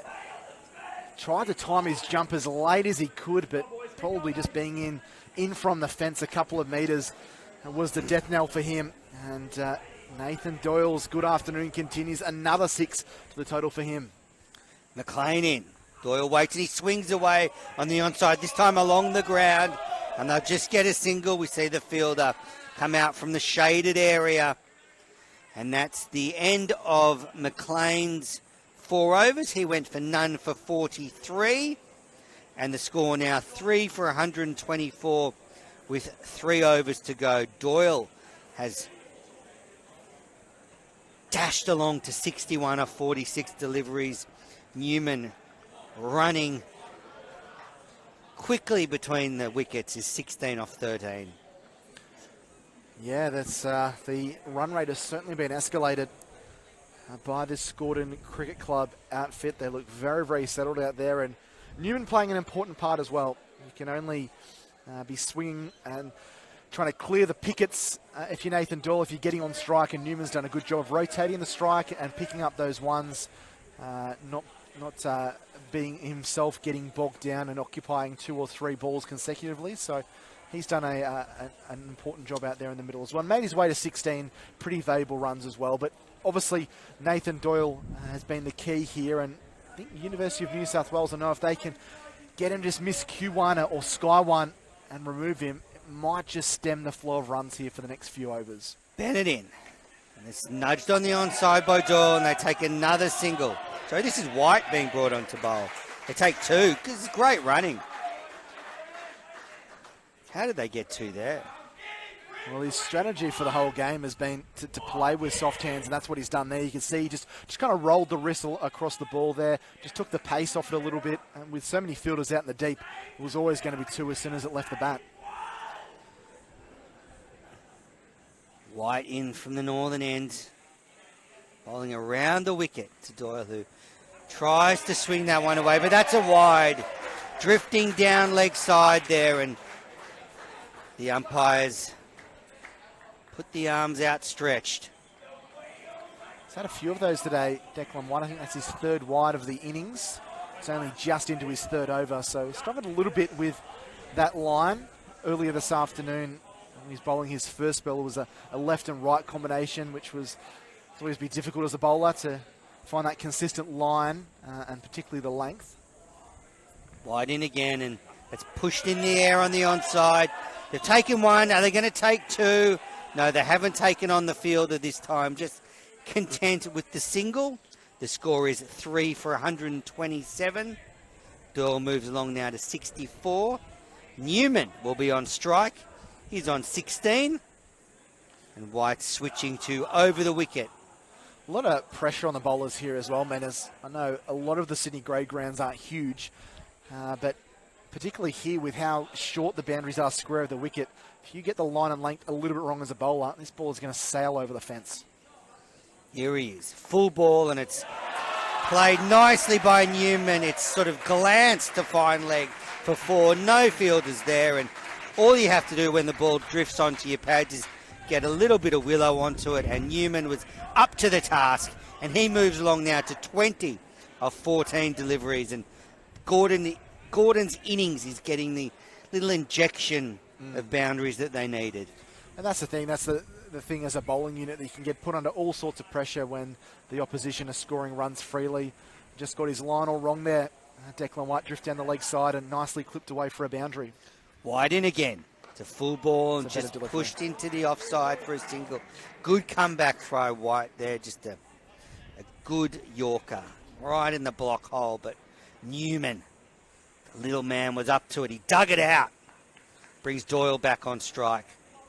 He'll be enjoying himself, Newman, as well, knowing that there's not as much pressure on him as there is on Doyle. He's out there getting the best seat in the house to watch his teammate slap the ball all over the park. Here's Doyle, waits for White, and it's again down leg side, but not wide enough. Doyle moved across his stumps to try and hit it behind square on the onside, because there's a huge gap there behind square on the onside, but he wasn't able to get anything on it.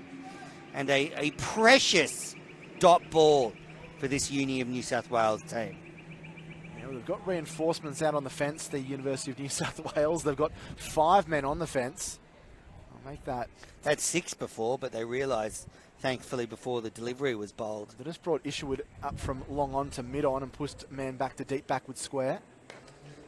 Doyle moves away, nudges it into mid-wicket, and they take to the sprightly Newman. Is galloped between the pitch there, the stumps there, and they're turning these ones into twos pretty comfortably. That's the end of the 18th over. And the score here is now 3 for 135. With just 12 deliveries to go. And, well, they'd be looking at least 15 or 20 off these 12 deliveries, Jack, and get that score up around 150, 160. The way they're going, I wouldn't be surprised if they knock 30 off these next 2 overs, particularly when you get into the final over. There's a lot of pressure on the bowling side, and I don't know if University of New South Wales have dealt with it as well as they probably would have liked this afternoon. And with 2 batsmen in and well set, and with plenty of wickets in the sheds, I'm sure the Willow's going to be thrown mightily in these next 12 deliveries. So Adrian Isherwood to bowl his last over of his spell. He's bowled excellently today, taking 2 wickets and in again. And Newman sweeping that one. It's a big appeal by the bowler, and it will be signalled as a leg by the umpire. But the appeal for LBW was turned down.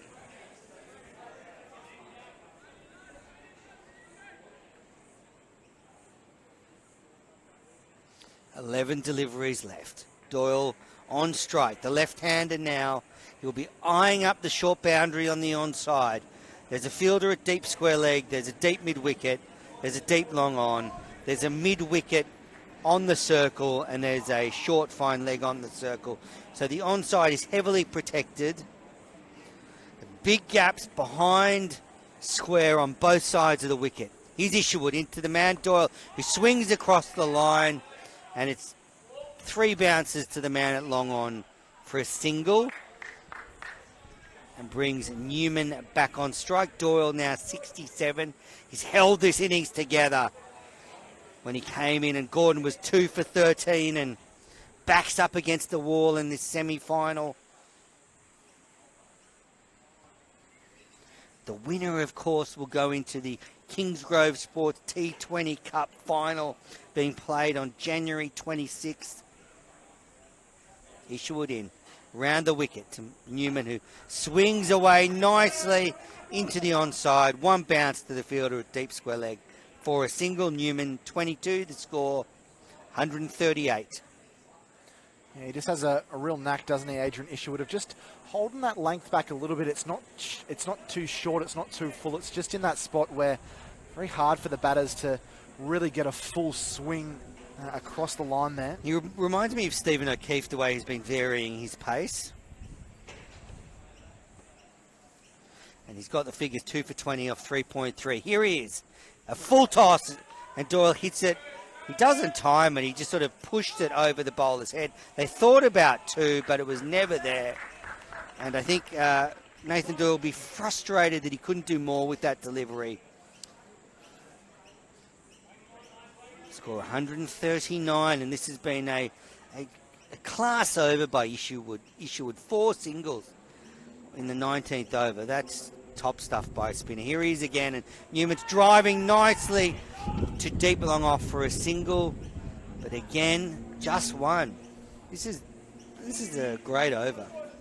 He's bowled really well. He's going to have to help out with the bat, Adrian Isherwood, but he's been in a rich vein of form with the ball and showing some good variations as well with his flight and his length.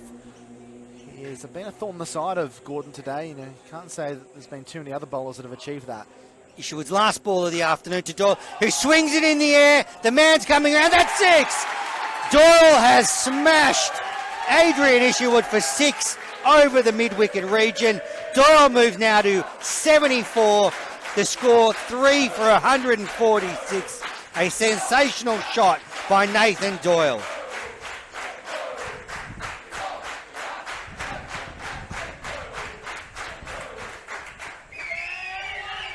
Well, they needed that, didn't they, Gordon, because it hadn't been an overly enterprising over apart from that 6th ball, but just got across outside the off stump and just swung heartily across the line and lifted it over the fence for 6. So 1 over to go here, Manners.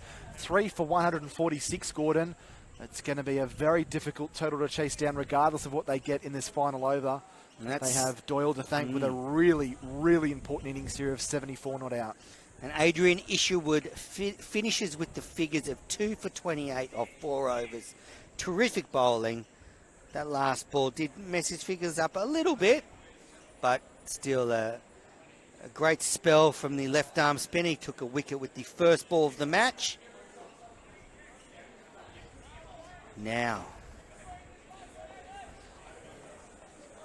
Declan White has the job of bowling the last over of the innings. What can he do?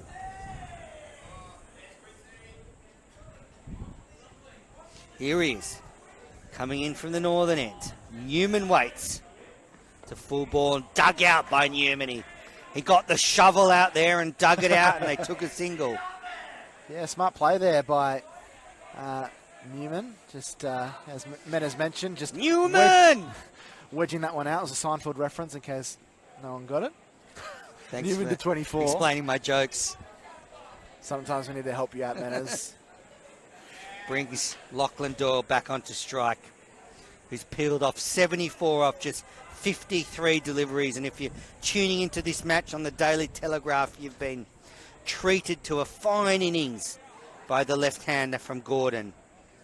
He's rescued Gordon from 2 for 13, and now they've taken control of this fixture. White into Doyle, who's got back, he's hit it in the air, and he's been caught. He's been caught down a deep fine leg for 74. White gets the wicket, and that has been a fine innings from Nathan Doyle, trying to hit the ball over the boundary with just 5 deliveries remaining. He's dismissed for a scintillating 74 off 54 deliveries. The local crowd has standed and applauded as he comes off the crowd. He raises the bat to the grandstand. Should be very proud of his fine innings, and he's put Gordon on the precipice, you would feel, of the Kingsgrove Sports T20 Cup final. The 2 batters were able to cross during that dismissal, which will bring Newman onto strike. He's been joined by Chaskaran Chima, and here's Declan White bowling to Newman. down the pitch and swinging away a full toss to long on for a single. They think about two, but they won't take it. The score now 148 with 3 deliveries in this innings remaining. Chima batted in the last match and made 4 of 9 deliveries. Facing. Has to have a slog here off White. Just 3 overs to go, 3 balls to go. He's lofted that one in the air to mid-off. They just take a single. A nice checked drive there. Didn't go through with it, which is fortunate because it probably would have found the fielder. Now the score 4 for 149 with 2 to go. Newman on strike. That other game, Manners, between Parramatta and Bankstown. Parramatta 9 for 132 after 19 overs. They made a roaring start, but have been pulled back by some good bowling. Labasse 4 for 22 and Bird 2 for 13 for Bankstown. Wide in, and it's swung away to deep mid-wicket by Newman. They've got to take 2 here. Chima came back. He could be run out. Well, wait, he's been given out by the umpire. Chima looked to turn that single into 2. He was sent back by Newman. I think that might have been the last. Oh no, there's still 1 ball to go. I think that maybe everyone seemed to think it was the last ball of the innings. So poor old Ryan Mepham has to come out just to face 1 delivery now. He'll be on strike for the last ball of this innings. Chima was run out for 1 off 1 delivery. Poor Newman stuck at the non-striker's end. And the score with 1 ball left is 4 for 100, 5 for 150.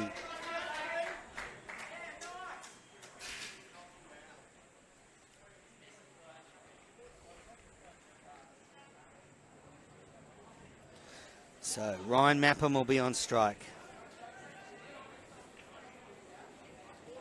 Last ball of the innings. The score exactly 5 for 150. Mepham waits. White. Just wanting to keep this for anything less than a boundary. In from the northern end. Last ball of the innings, and Mapham's taken a big windy whoosh at that, and the keeper has done a bit of lawn bowls there and thrown down the stumps, and Newman is run out, and the score stays at 150, and after 20 overs, the score 6 for 150, led by Nathan Doyle's 74 of 54 deliveries. What do you think of that innings by Gordon, Jack? Yeah, very good coming back from 2 for 13 early on. Always difficult chasing, particularly at a ground like this, where the pitch might just be slowing up a bit with some of the matches that have been played over the last couple of days. I think it's going to be an uphill battle to start. The first 6 overs, I think, will tell us a lot about how this game is going to pan out, but Gordon will be very pleased with that. Nathan Doyle leading the way with 74 from 53. Really was able to create a bit of a rescue mission along there with Lachlan Barnsley, who had a good 50-plus run partnership with, and that laid the platform for them to be able to play some of those bigger shots in the latter part of the innings. They might have maybe wanted another 5 or 6 from that final over, but I think after being in trouble early to finish with 150, then they'll be really, really pleased with that. Just before we take a break, I'll run through the batting card. Crawford was out for a duck off 1 delivery. Hunter made 11 off 7 deliveries. Barnsley 34 off 35 deliveries, involved with that excellent partnership with Doyle, who made 74 off 54. Maxie Newman made a spirited 26 of 21 deliveries, run out off the last ball of the innings, and Chima was also run out for 1. Ryan Mepham faced 1 delivery and was 0 not out off 1 delivery. For the bowlers, Isherwood 2 for 28 off 4 overs. Declan White 2 for 28 off 4 overs. Scoble, none for 27 off 4 overs. Bennett, none for 23 off 4 overs. And McLean, none for 43 off 4 overs. We're going to take a quick break here at Chatswood Oval. Then we'll be back to see if Uni of New South Wales can chase down 151 for a spot in the Kingsgrove Sports T20 Cup Final. So much to watch this afternoon. Tune in about 10 minutes for the chase.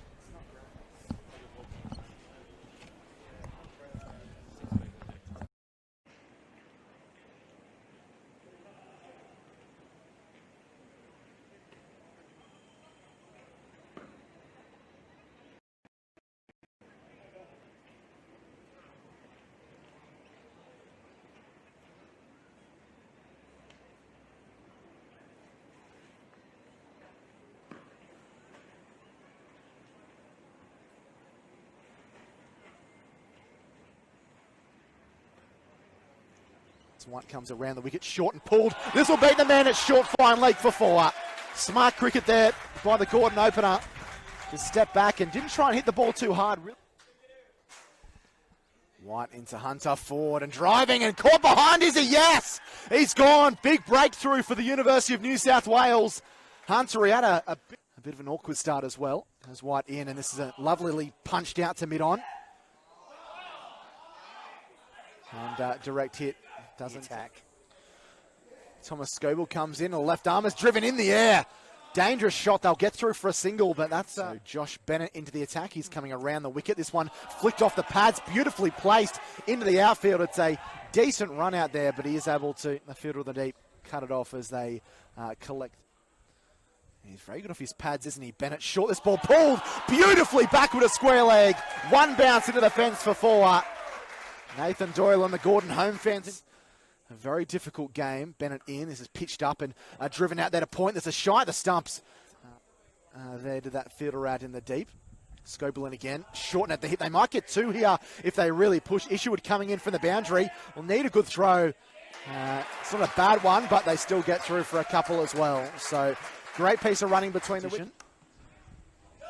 And Declan White does well to field, and his follow through there as it's firmly struck back at him. 35-140.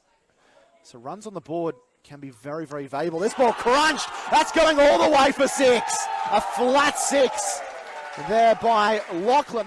Bennett into Barnsley, who lofts this one. Hasn't got all of it, but it's going to beat the infield there. And then just lumps in the outfield, and he'll pick up 2. So highest score in this format as well, 25 not out. He's forward, and he's slashing this one. Beats the man at diving at point, and they will come back for a second. There was a bit of confusion initially. Here he is again. McLean delivers to full ball. Doyle swings across the line, and it's into the fence on the full. Isherwood in. Barnes driving to the deep mid-off fielder, and he's been caught. He's been caught. Isherwood gets his 2nd wicket. Barnsley's gone for a runner ball. Scoble in. Swung away. Down to fine leg for 4 by Doyle. Lovely shot. Scoble will be looking to bounce back. Doyle waits. It's another short ball. And it's swung for 4 more into the square leg fence. Dangerous. What can Scoble do? Delivers, and Newman's back pulling, and the man at deep square legs run around and dived and done the fielding and whipped it in. And the 2 bat. McLean in. Delivers, and Newman's back pulling behind square leg for 4. That's a lovely shot, just swiveled on his toes. So far this season. Bennett in. Newman hits that in the air. The man's running around for a mid-wicket and can't get there. Bounces in between all the frustrated. A very interesting second 20 overs. McLean to Doyle, who nudges into the offside, and that's 50 for Doyle. Nathan Doyle goes to 50 of 42 deliveries. What an innings in the preliminary final here in the Kingsgrove Sports T20. To clear the pickets, here's McLean into Doyle. It's a full ball, and it's driven down the ground past the bowler, and they turn for 2. Newman's running quick to the non-striker's end. Good throw, but he'll make it. Score now 3 for 115. Yeah, the running's been a real focus of their game. This ball is going to sail over the fence. Here he is, full ball, and it's played nicely by Newman. It's sort of glanced to fine leg for 4, no field. Here's Doyle, waits for White, and it's again down leg side, but not wide enough. Doyle moved excellently today, taking 2 wickets and in again, and Newman sweeping that one. It's a big appeal by the bowler, and it will be signalled as a leg by the umpire. Top stuff by a spinner. Here he is again, and Newman's driving nicely to deep long off for a single, but again, just been too many other bowlers that have achieved that. Isherwood's last ball of the afternoon to Doyle, who swings it in the air. The man's coming around. That's 6. Doyle has smashed Adrian Isherwood for 6 over the mid-wicket region. Doyle moves now to 74, taking control of this fixture.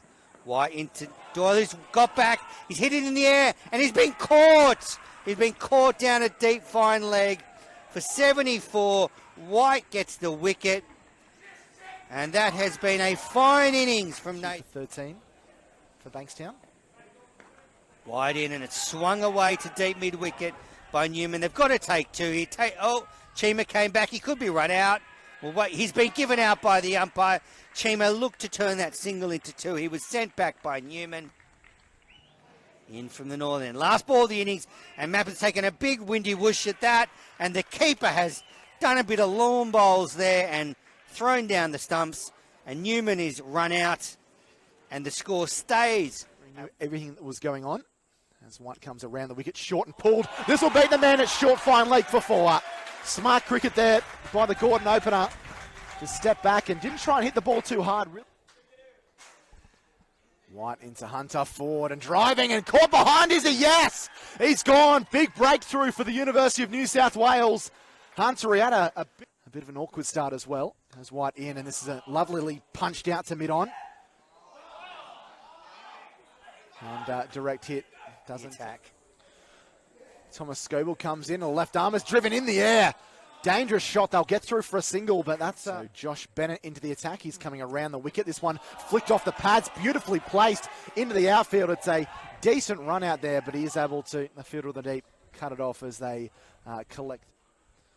He's very good off his pads, isn't he? Bennett short, this ball pulled beautifully back with a square leg. One bounce into the fence for 4. Nathan Doyle and the Gordon home fence. A very difficult game. Bennett in. This is pitched up and driven out there to point. There's a shy at the stumps.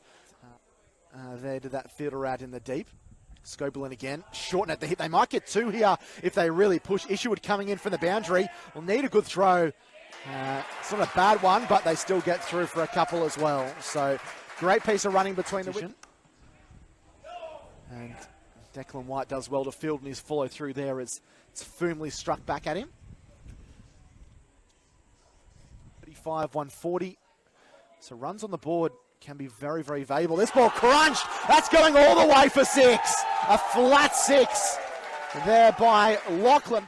Bennett into Barnsley, who lofts this one. Hasn't got all of it, but it's going to beat the infield there. And then just lumps in the outfield, and he'll pick up 2. So highest score in this format as well, 25 not out. He's forward, and he's slashing this one. Beats the man at diving at point, and they will come back for a second. There was a bit of confusion initially. Here he is again. McLean delivers to full ball. Doyle swings across the line, and it's into the fence on the full. Isherwood in. Barnes driving to the deep mid-off fielder, and he's been caught. He's been caught. Isherwood gets his second wicket. Barnsley's gone for a runner ball. Scoble in. Swung away. Down to fine leg for 4 by Doyle. Lovely shot. Scoble will be looking to bounce back. Doyle waits. It's another short ball. And it's swung for 4 more into the square leg fence. Dangerous. What can Scoble do? Delivers, and Newman's back pulling, and the man at deep square legs run around and dived and done the fielding and whipped it in. And the 2 bat. McLean in. Delivers, and Newman's back pulling behind square leg for 4. That's a lovely shot, just swiveled on his toes. So far this season. Bennett in. Newman hits that in the air. The man's running around for a mid-wicket and can't get there. Bounces in between all the frustrated. A very interesting second 20 overs. McLean to Doyle, who nudges into the offside, and that's 50 for Doyle. Nathan Doyle goes to 50 of 42 deliveries. What an innings in the preliminary final here in the Kingsgrove Sports T20. To clear the pickets, here's McLean into Doyle. It's a full ball, and it's driven down the ground past the bowler, and they turn for 2. Newman's running quick to the non-striker's end. Good throw, but he'll make it. Score now 3 for 115. Yeah, the running's been a real focus of their game. This ball is going to sail over the fence. Here he is, full ball, and it's played nicely by Newman. It's sort of glanced to fine leg for 4, no field. Here's Doyle, waits for White, and it's again down leg side, but not wide enough. Doyle moves excellently today, taking 2 wickets and in again, and Newman sweeping that one. It's a big appeal by the bowler. and it will be signalled as a leg by the umpire. Top stuff by Spinner. Here he is again, and Newman's driving nicely to deep long off for a single, but again, just Been too many other bowlers that have achieved that. Isherwood's last ball of the afternoon to Doyle, who swings it in the air. The man's coming around. That's 6. Doyle has smashed Adrian Isherwood for 6 over the mid-wicket region. Doyle moves now to 74, taking control of this fixture. White into Doyle, who's got back. He's hit it in the air, and he's been caught. He's been caught down a deep fine leg for 74. White gets the wicket. And that has been a fine innings from Nate. 13 for Bankstown. Wide in, and it's swung away to deep mid-wicket by Newman. They've got to take 2 here. Chima came back. He could be run out. Well, wait, he's been given out by the umpire. Chima looked to turn that single into 2. He was sent back by Newman. In from the northern end. Last ball of the innings, and Maplin's taken a big windy whoosh at that, and the keeper has done a bit of lawn bowls there and thrown down the stumps, and Newman is run out, and the score stays. Everything that was going on as White comes around the wicket, short and pulled. This will beat the man at short fine leg for 4. Smart cricket there by the Gordon opener. Just stepped back and didn't try and hit the ball too hard.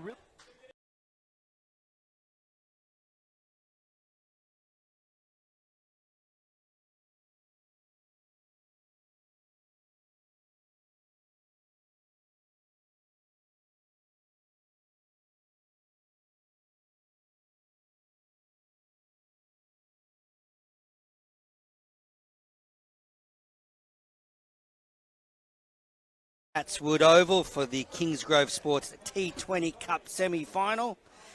Gordon Cricket Club hosting the University of New South Wales, and the University of New South Wales are coming out to chase 151 for victory and a spot in the final. It doesn't get any bigger than this, does it, Jack? It's huge. There's so much to play for. This isn't one of the earlier round-robin games where you think, oh, maybe we can drop one here. This is do or die for both of these two sides, and it's really left on a knife's edge. This is the batting scorecard for the home side, Gordon. They won the toss. As you can see, I lost some early wickets there with Crawford first ball and then Hunter, but then were saved in the middle order. Nathan Doyle, 74 from 53, guided them up to 6 for 150. Generally, when we've done these games, the team batting first, they've got around that 140, 150 mark, have been able to get home, but the University of New South Wales do bat deep. They've got some really talented stroke makers in that top 5, 6. I think these first 6 overs are going to race by minutes, and I think they're going to be pretty bloody exciting. He's right. Bowls the first delivery, and it's just defended. So we have Thomas Scoble and Jack Attenborough opening the batting for University of New South Wales. Just defended, back down the pitch there. Thomas Scoble is on strike. He made...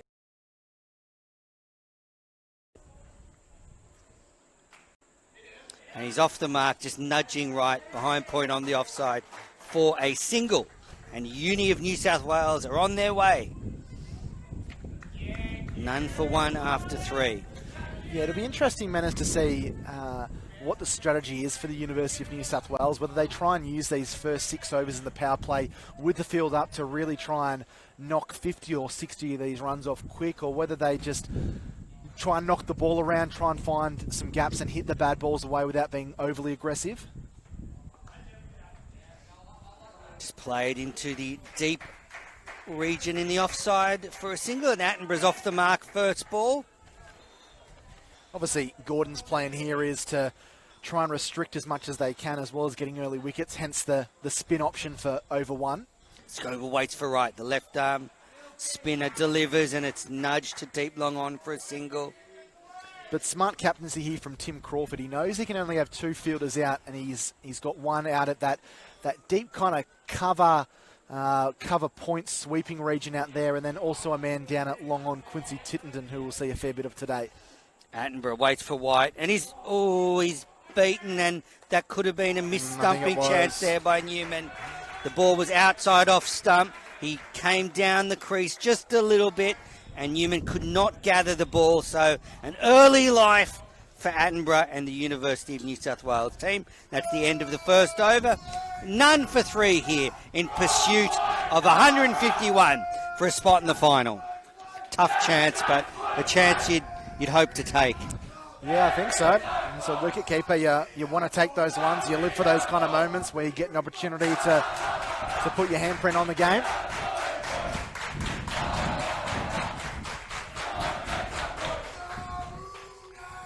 But a great first over there from Matthew Wright. Just the 3 singles coming from it. Very, very tidy stuff indeed.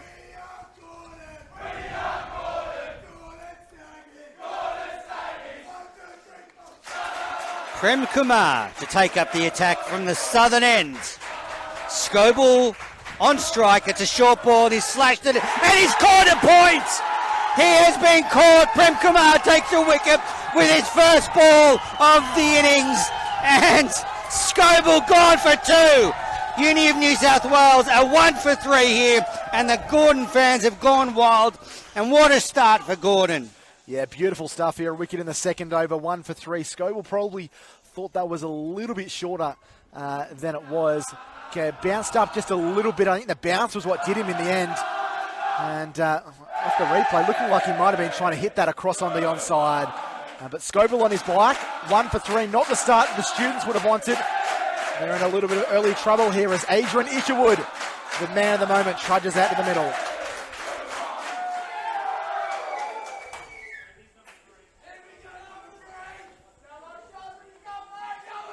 Dream start for Prem Kumar. Has the figures of 1 for none off 1 delivery.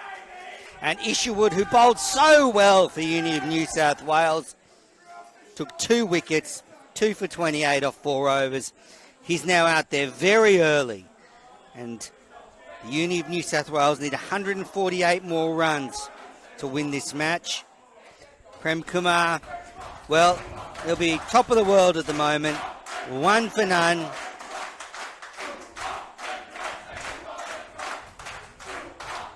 That was a good first delivery, short of a length, rising off the pitch, getting more bounce than we've probably seen anyone. But he is got a lot of height to him, Prem Kumar.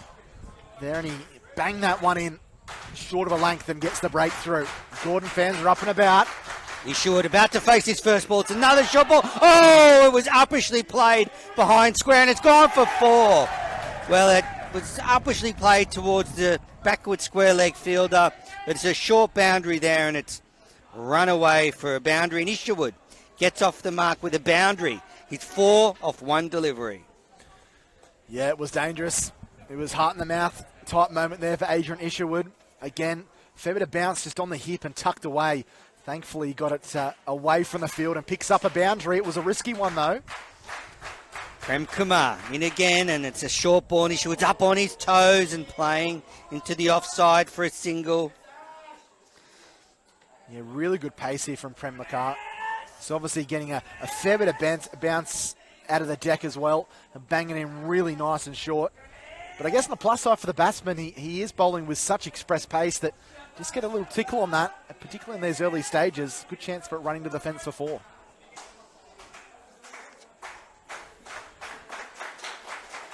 Isherwood waits again, and it's slashed at, and the gully fielder does a smart bit of work there. The score here, 1 for 7 in the second over. Jack Attenborough, who's at the non-strikers end at the moment, is the 4th leading run scorer in this competition with 218 runs at 43.6. So a big wicket. Isherwood shuffles around and defends. No run. Yeah, Attenborough is going to be the key now, isn't he? We saw him hit a marvellous century in a T20 game earlier in the season against East. He made 113 of marvellous hitting as the University of New South Wales chalked up. It was 265 in their 20 overs, well over the 200 mark. Some great piece of batting, and he'll need that and some today. Another short ball, and Isherwood slashes at it. And that's the end of the second over, a successful over. And the score at Chatswood Oval is 1 for 7 after 2 overs in this Kingsgrove Sports T20 Cup clash. And if you're tuning in on the Daily Telegraph, great to have you in this exclusive match being covered by the Daily Telegraph and Interact Sports. And we are set for an exciting chase. Uni of New South Wales need 151 for a spot in the Kingsgrove Sports T20 Cup final. Gordon will be desperate to defend it. He's right. In from the northern end. Shuffles up and throws a full toss, which Attenborough tried to sweep it, but couldn't get anything on it. Almost bounced over the stumps. Dot ball. Yeah, nervy start here from the University of New South Wales. Just nudged behind point off the offside by Attenborough. No run. Right, wearing the number 23. Shane Warne's number, Michael Clark's number. In again. Good ball, and it's beaten Attenborough's outside edge. Well, we saw in Wright's first over, Newman miss a tough stumping chance off Attenborough, and he's beaten him on the outside edge there again. Wright's working over Jack Attenborough. Attenborough swing across the line, and that's going for 4. One bounce and into the picket fence. There's no one in the deep on the onside, and Attenborough's played that one in the air for 4. Yeah, minimal risk with that shot, with that sweep shot there. Spinners hate to be swept, but as long as you get it over that infield, it's going to be runs, valuable runs here for the University of New South Wales. Man in the deep long on and a deep cover, and he's using his feet and hitting the ball along the ground to the deep cover fielder for a single. He moves along to 6 off 7 deliveries. Brings Isherwood back on strike. Left arm orthodox spinner to left-handed batter. Yeah, that was better play there from Attenborough. The last 2 balls, really, he's moved his feet a lot more. And that one, he was very decisive in skipping down the track and driving expansively out through that extra cover region. It's what you need to do against any spinner, but particularly against someone like Wright, who is throwing the ball up a little bit. You can get a little bit bogged down, a little bit trapped on the crease if you just do play from your standard standing position. Both these players will know that they need to build a partnership, they need to get some starts, as well as trying to tick that scoreboard over as well. Right in, and Isherwood drives to the short cover fielder. And that's the end of the 3rd over here. Wright's bowled very well, just 8 runs coming off his 2 overs so far. The score 1 for 12 after 3 overs. Yeah, very, very good start. They would have dreamt of something like this, I'm sure. Gordon having put 150 on the board. Already an early breakthrough in that run rate, only 4 and over. So the required run rate starting to creep up. That worm that we see on Fox Cricket's coverage of the test matches and one days and different things. You can just imagine that starting to creep up a little bit after these first 3 overs, but these 2 batsmen, Attenborough and Isherwood, and no disrespect to anyone down the order, I just feel like these 2 batters really are the key for the visitors here this afternoon. I wonder if they'll try and take on the bowlers with 3 overs left in the power play. Here's Kumar into Attenborough. It's a short ball, and it's slashed that for 4. He got up on his toes there, Attenborough, and through the hands of that wide short ball outside off stump, and it flew to the boundary behind point. Lovely shot there.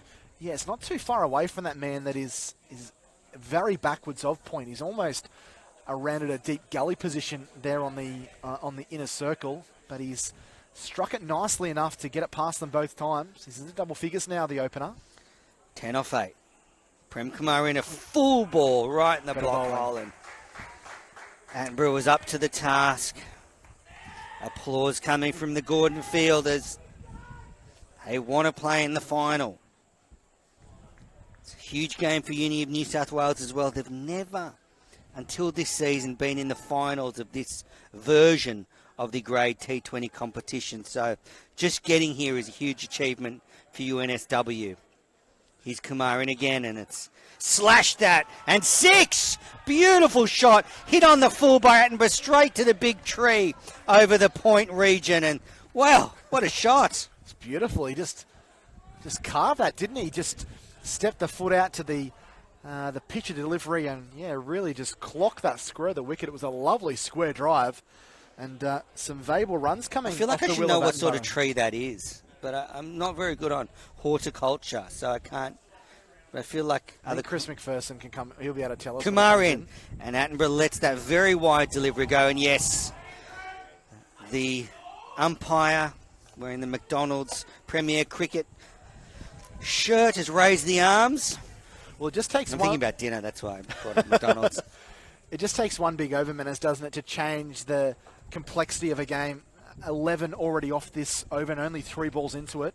That run rate that was 4 is now boosted up to over 6.5. It's looking good at the moment for Uni. The dasher Attenborough, it's another short ball, and he's swung this high over mid-wicket. And it's bounced. I think that could be 4. Just waiting for this 4 runs, yes. Attenborough swung across the line. It's come off the top edge and he certainly didn't bounced get out over of the boundary. But that's 4-6-4 off this over so far for Jack Attenborough. Yeah, Prem Kamara, I know that he's had a bit of success with that short ball early on, but it can be easy to get carried away when you do see yourself getting a little bit of bounce, a little bit of rise out of the wicket. He bowled 1 ball earlier in this over where he bowled it nice and pitched up. There was no runs coming from it. That's what he needs to continue. What will Attenborough do? He waits and he's driving into the offside. No run. Bit of a chance there of an overthrow, but good backing up from the Gordon fielders in their maroon, like the Queensland Rugby League team. Do you like that? They do, don't they? I'm just biting my tongue not to say anything to offend our Queensland audience, Menace. Wow. Beaten 2-1 in the Origin Series, apparently the unlosable Origin Series. Prem Kumar in, it's a full ball and it's a wide ball, and he's got away with that one. And that's the end of the 4th over, and a very big over for Uni of New South Wales. They now sprint to 1 for 27. I think they wish they were on 127. 1 for 27 off 4 overs. Attenborough has moved to 20 off 13 deliveries hit. 4-6-4 in that over. Yeah, 15 coming from the over, so that has certainly broken the shackles a little bit. And still 2 overs left of this power play. Now we'll be knowing that A, yes, they would love to cash in and get some runs with the field up, but B, they wouldn't want to lose 1 or 2 quick wickets. No disrespect to Declan White and Brandon McLean and some of those other talented batsmen in that top 6, but this pair, they've started to build towards something now as well, so the last thing they'd want to do would be to lose a wicket here with a score on 27. Adrian Isherwood in the semi-final was out for 3 off 5 deliveries. Should be looking to improve on that. Brandon McLean, the next player in, the captain, made 41 of 41 deliveries. So he's into form. And that ball is right up in the block hole, and Wright is into his 3rd over here. This is a gutsy move by the Gordon skipper. There is some feeling that giving a bowler a 3rd over in T20 cricket is a risk because batters can target him, and Isherwood just nudges to mid-on for a single. Yeah, you're always often seeing now in T20 cricket captains bowl bowlers for just 1 over sometimes, or 2 overs, but a 3rd over is often seen as a risky over, so I guess Attenborough will be sizing him up here.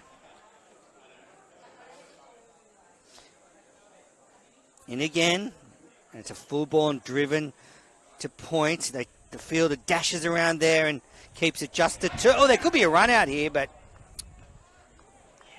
Attenborough was back safely.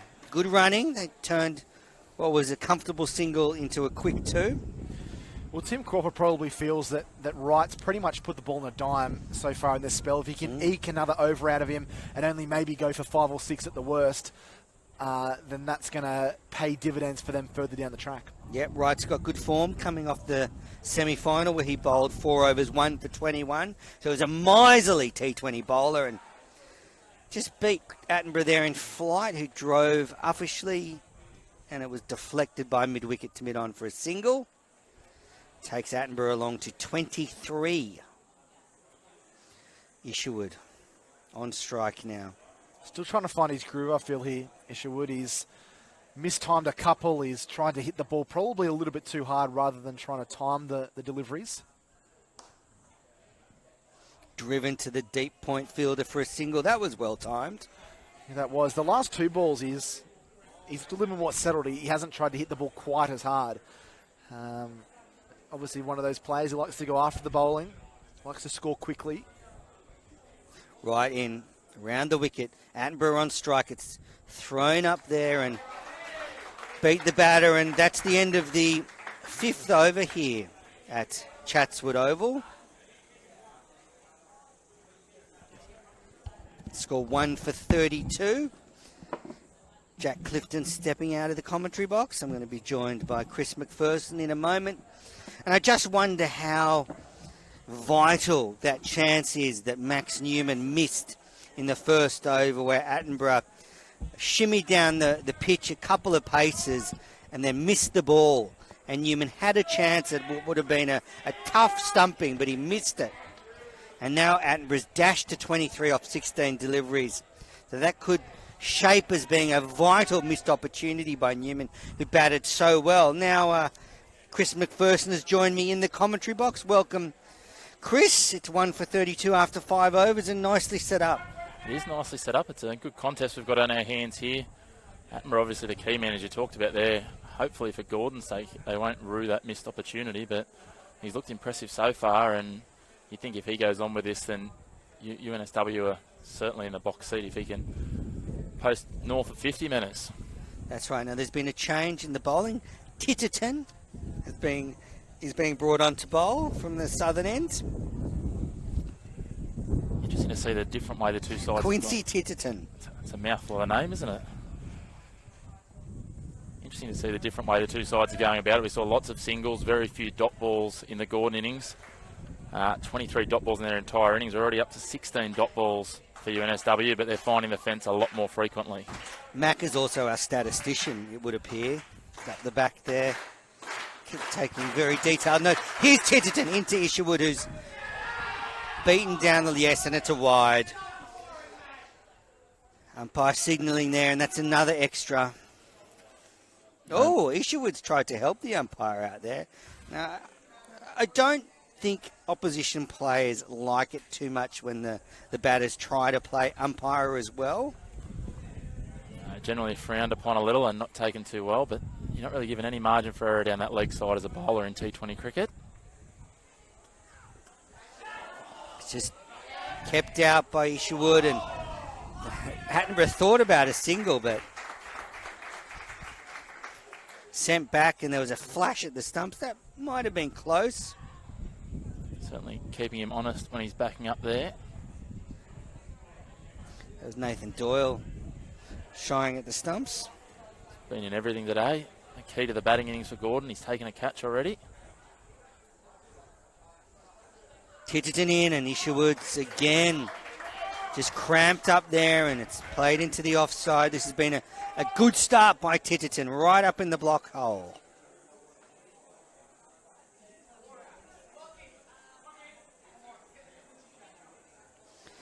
So if you're just tuning in, the Uni of New South Wales are chasing 151 for a spot in the Kingsgrove Sports T20 Cup final. And Thomas Scoble was out for 3 in this innings. Sorry. Isherwood's swing that one high and handsome over mid-on for 6. What a beautiful shot by Adrian Isherwood. It's bounced onto the hill, and that is 6, and his first boundary of the innings. No, his first 6 of the innings. Wow. Certainly. Where did that come from? Made that look easy. It didn't look like he hit it too hard, but easily found his way up onto the nicely shaded and grassy hill amongst the crowd there at mid-on. It's a beautiful oval here to watch cricket. Titterton into Isherwood. He's just been smashed for 6, and that's driven nicely in front of point for 4 by Isherwood. A lovely square drive. And he's pumped up, Isherwood.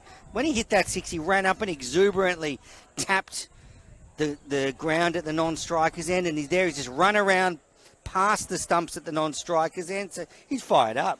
He's right amongst it. He 4 wickets and 84 yesterday, a couple of wickets in the bowling innings today, and now he's timing them nicely at the crease. When you're in form, you're in form. Titterton in again. It's a short ball and pushed into the onside, and they set off for a single and makes it pretty easily, although Doyle took a shy at the stumps. Keeping them honest there in the field. Nathan Doyle, you can't switch off if you're taking him on for the quick single. Score now 1 for 44.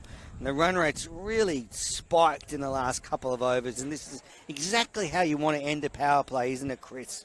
Certainly is, and it's got them right on the run rate they need, just over 7.5 to chase down that total of 151, so they'll be very happy with this finish of the power play after it was a slower start. They've come well in the last 2.5 overs. They've put some runs on. Quincy Titterton, until today, taken 9 wickets at 11.67 in this competition, and he was number 9th on the wicket-taking tally for the Kingsgrove Sports T20 Cup. In again, bowls to Attenborough, who's down the pitch and driving handsomely through the covers. That was a beautiful shot. He hit it on the march, a couple of steps, and a lovely cover drive all the way along the carpet, and it bounces off the pickets there. He's played some lovely cricket strokes this over, hasn't he? And that's the end of the power play here. The score 1 for 48. And wow, we are in for a thrilling finish here, I feel, Chris, because this is a great start by the University of New South Wales team. Jack Attenborough, a dashing 27 off 17. Boy, the Sydney Thunder and Sydney Sixers should be keeping an eye on this youngster. Yeah, he scored a century earlier in the tournament, and UNSW have got the 2 form batsmen at the crease, so it couldn't be better poised for them. But Gordon will like their chances as we look at a change in the bowling, not bowling right out through his 4 overs. It's going to be Dylan Hunter. He's been the star with the bat so far this season, but failed today, unfortunately. But it looks like he'll be the man tasked with trying to break this partnership. The power play comes to a close. We sent a signal from the umpire there. Dylan Hunter bowled very well in the semi-finals. 4 overs, 2 for 35. So comes in with some T20 form on his hands. Fairly economical left-arm orthodox bowler, Hunter, so we'll see what he can do here if he can either start to tie this down or hopefully Just get see the there breakthrough. the exuberant Gordon crowd. All right, here he is. Hunter's first ball of the day, and Adrian Isherwood nudges that to deep mid-wicket for a single. So that is the end of the power play. So they're now allowed 5 fielders outside the circle. Jack Attenborough is on strike for him. They've got a deep square leg, a deep mid-wicket, a deep long on, deep long off, and a deep cover. Lot of space in the field behind square on both sides of the wicket to find the boundary. The Gordon fielders just making sure they've got the positioning exactly right. As they know Attenborough's in form, waits for Hunter and drives nicely behind square on the offside, and that's going to run away for 4 into the pickets. A lovely shot by Attenborough, too much width by Hunter, and he waited for it and played it with a straight bat square of the wicket. And some nice cricket strokes here. They started quite aggressively trying to clear the pickets, these two, but now they're starting to just caress through some of these gaps, and as you said before, Menners, there's plenty of them now with the field quite spread with the 5 men out. Well, the little wicketkeeper, Max Newman, behind the stumps here, must be nervous. He missed Attenborough in the first over. Now he's making them pay. And boy, he'll be desperate to see the back of Attenborough. Because while he's still there, Uni of New South Wales look in pretty much complete control. He's 31 off 19 deliveries, and he just drives into the offside for a single again. Takes him along to 32. Certainly wasted no time in racing into the 30s, that's for sure, and scoring at a strike rate of over 150. So, as you say, very dangerous for Gordon. He could take this game away from them really quickly if he continues at this rate. Isherwood waits for Hunter. It's full ball, just nudged back to the bowler, who fields in his follow-through. No run. 1 ball left in Hunter's first over of the afternoon. Will Isherwood have a little dash? Let's see. Hunter comes off a very short run-up, just about 5 steps in again, and Isherwood uses his feet, and Hunter saw him coming, and he fired it in a bit quicker, but Isherwood played it to long off for a single. Takes the score now to 55. And that's the end of the 7th over here. Attenborough's called for a change of gloves. Obviously, been watching Steve Smith bat. Almost every 10 overs, he gets a change of gloves. He does go through. He must have a whole cricket kit of gloves, Steve Smith, the amount that he goes through. Keeps his 12th man. I think it's Mitch Swipson at the SCG test at the moment. Very busy changing the gloves and bringing them out. You see one of the extra players here for UNSW run out the new gloves for Isherwood. Now he's waving and signalling for something else. Looks like Ryan Mepham is being brought on to bowl from the southern end.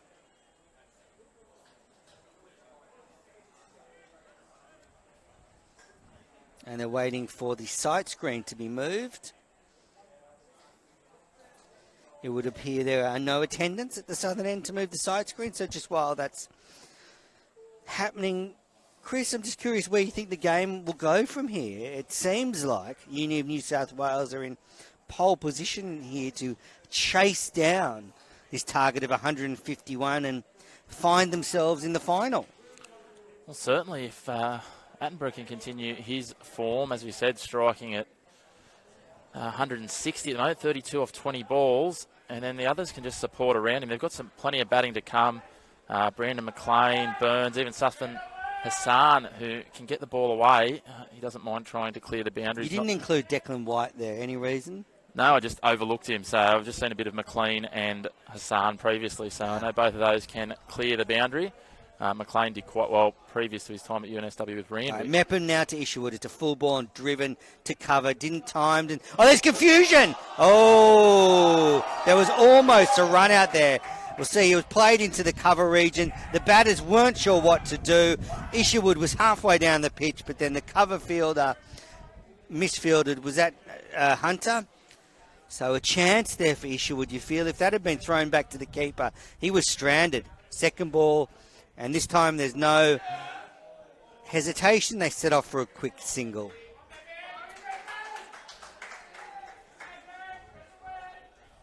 Certainly a couple of chances now for Gordon that they could have capitalised on. Missed stumping early in the match, and now a misfield from Hunter, who's normally a reliable fielder in close. Just a little bit of nerves maybe getting to some of these Gordon fielders, do you think, Manners? Maybe. It's a tough situation. A lot on the line in front of their home crowd. A boisterous home crowd at that. Mepham into Attenborough. Slower ball. Nice pace on that one. Just held it back a bit, and Attenborough waited for it and played it to deep long on for a single.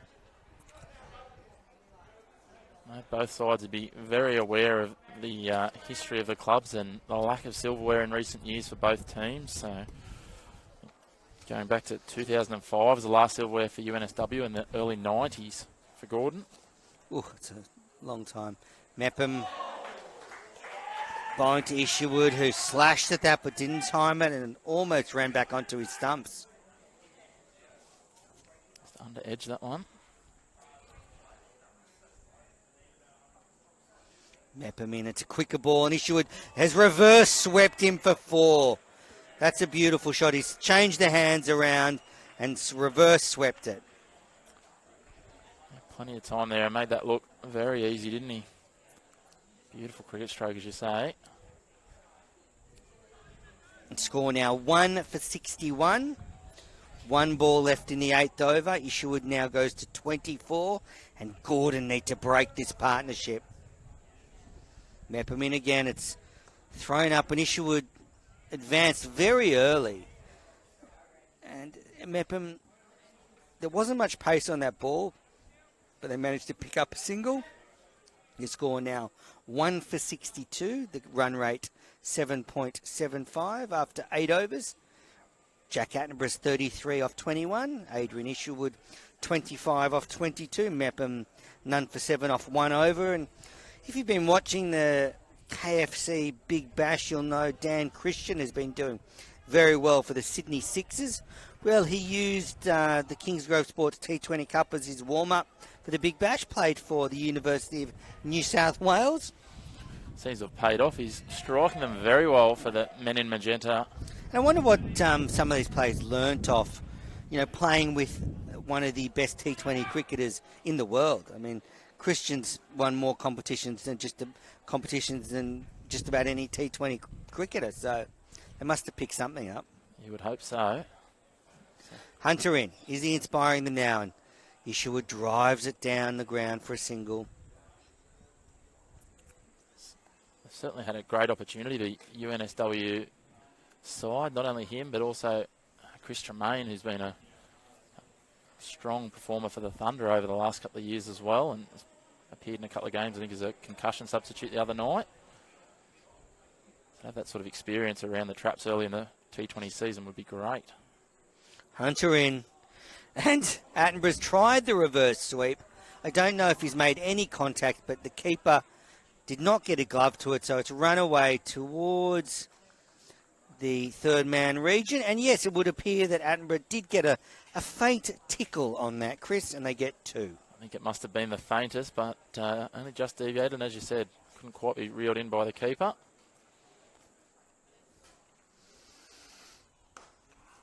Full ball driven to long on for a single. Takes Attenborough now to 36 of 23 deliveries and brings Isherwood back on strike. Partnership really starting to mount up now, up to 63.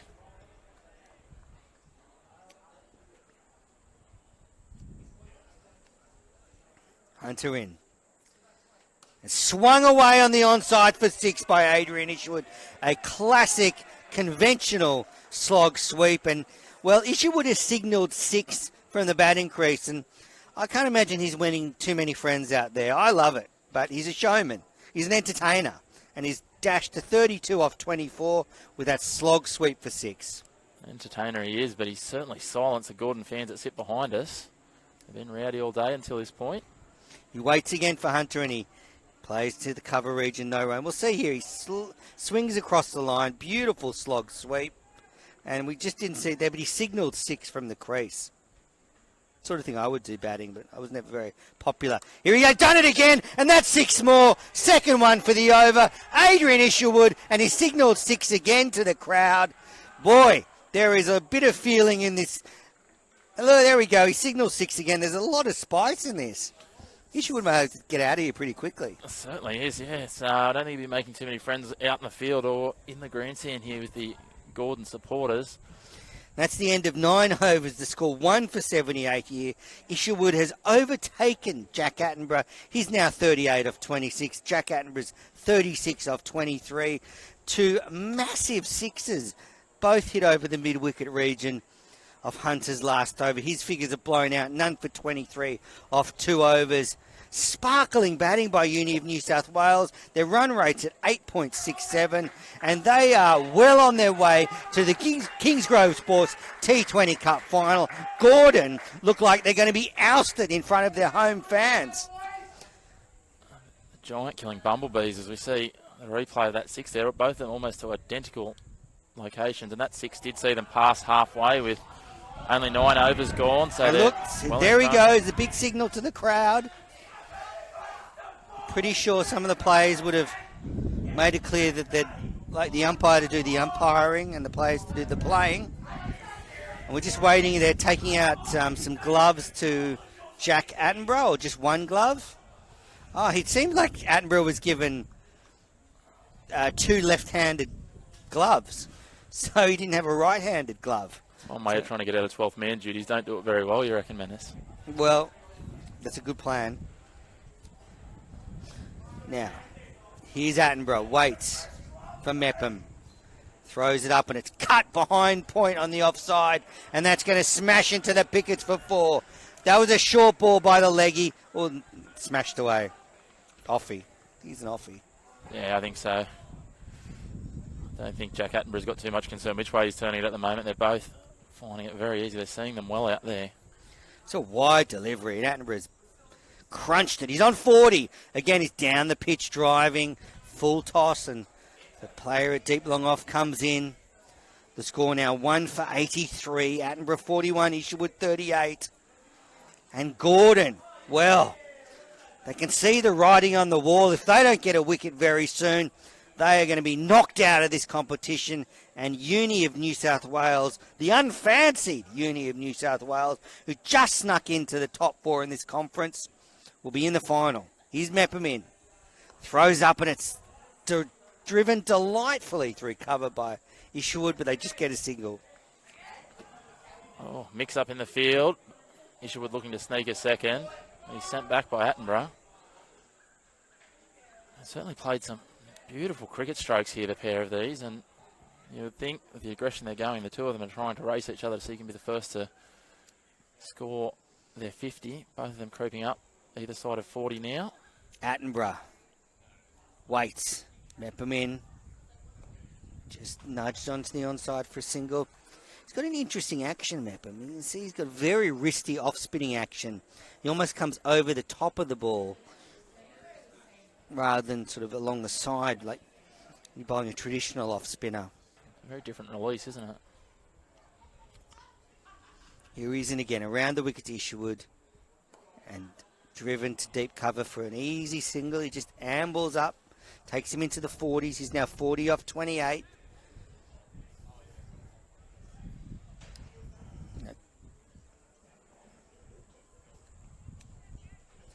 Mepham back over the wicket. Attenborough, lots of gaps in the field. Where will he try and find the boundary? In again. Short ball. And he's pulled it high in the air, Attenborough. And it's one bounce and over the fence. That's 4 runs. He moves along to 46 off 27 deliveries. And that is the end of the 10th over. The Uni of New South Wales team have dashed to 1 for 90 off 10 overs. I'm going to step out of the commentary box. Jack Clifton is coming in to take over what is a fascinating contest here. And I'll leave you with Chris McPherson. Thank you, Menners. Yes, the University of New South Wales certainly grabbing this one by the horns. Both batsmen taking on an aggressive slant as they creep into the 40s. Attenborough closing in on his first half century as Jack Clifton returns to the microphone. Jack, UNSW really taking control here. Yeah, lots changed since I was last here. I think they were just starting to get going when I was last in the commentary box with Menners at the 5 over mark, but just having a little bit of a walk around. Seemed very confident on the sidelines, the University of New South Wales. 60 required to level from the final 10 overs, 61 to win. So effectively a runner ball from here, which seems pedestrian, seems likely, but cricket is a very funny game. You and I know that better than anyone, Chris. 1 wicket brings 2, 2 can sometimes bring 3. Can be a bit of panic setting in a sudden death semi-final or final like this, so wouldn't be counting the home side Gordon out of it yet. 1 wicket, and I think this raucous crowd will be back in amongst it again, particularly if they can get rid of either of these two batsmen who have both looked in really good nick out in the middle. 46 to Jack Attenborough and 40 to Adrian Isherwood, who had a day out yesterday, 82 with the bat and 4 for 21 from 10. He then took 2 wickets earlier today bowling, so he certainly had a fun day, and I couldn't help but overhear you and Menners talking about some of the characteristics he shows when he's batting. He certainly has some traits. He always seems to run to the non-strikers end, regardless of where the ball's been, and he's up and about as Tittenden's in, and it's defended out to the offside there by Isherwood for no run. So a rare dot ball. We haven't seen too many of those lately. 1 for 90 the score, with 61 more required. So Quincy Titterton back into the attack. He was taken apart, actually was bowling from the southern end of the grounds earlier today. Went for 16, but he's come back with a drop ball. Let's see what the tall right arm quick can dish up now.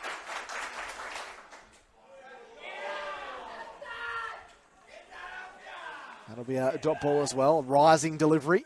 Well delivered short ball there. We haven't seen too much of the shorter deliveries. No, we haven't, have we?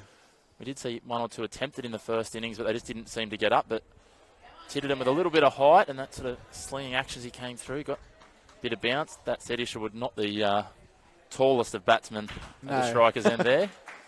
Full of beans, pocket rocket that you described earlier.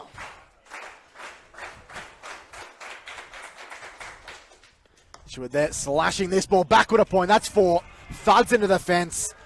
Quick as a flash to get in position and crunch that one away. Backward a point.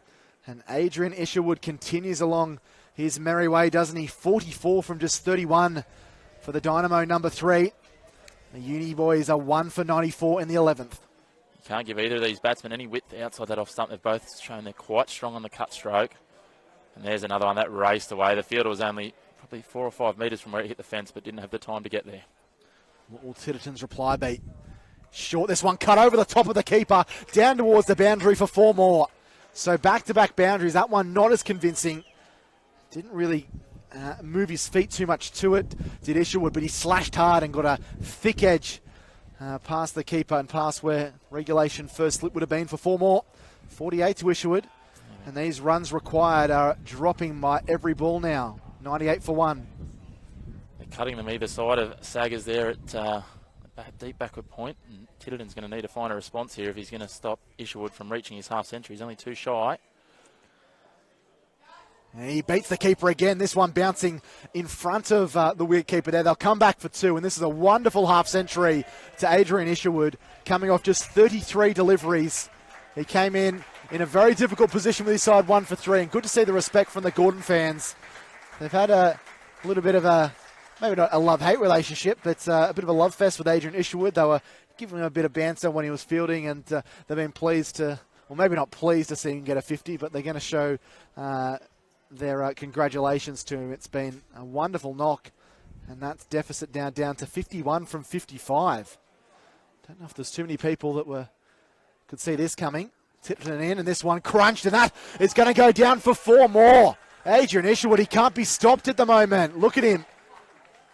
He's full of confidence, driving around the place, having a bit of fun with Quincy Titterton, who saw the funny side of it. 4 more to the total. Isherwood to 54. 14 coming from the over. 1 for 104. 47 now needed from just 9 overs at a little above 5 and over. And, well, Gordon, they are in the desperation stakes at the moment, aren't they, Chris McPherson? They need a wicket, and they need it very, very shortly, probably within the next 6 to 12 balls. They certainly do, and interesting to see now the captain calls on himself. He's been a good strike pace bowler for them, and we're going to need something special from the skipper, Tim Crawford. He couldn't deliver with the bat today, fell first ball caught on the boundary. So it's going to be his time to shine now with the ball, and this partnership now over the 100. 101, the 2 of these have scored now, so if they're together much longer, as you said, just over 5 and over required. You'd think this might be over in another 6 or 7 overs the way they're going.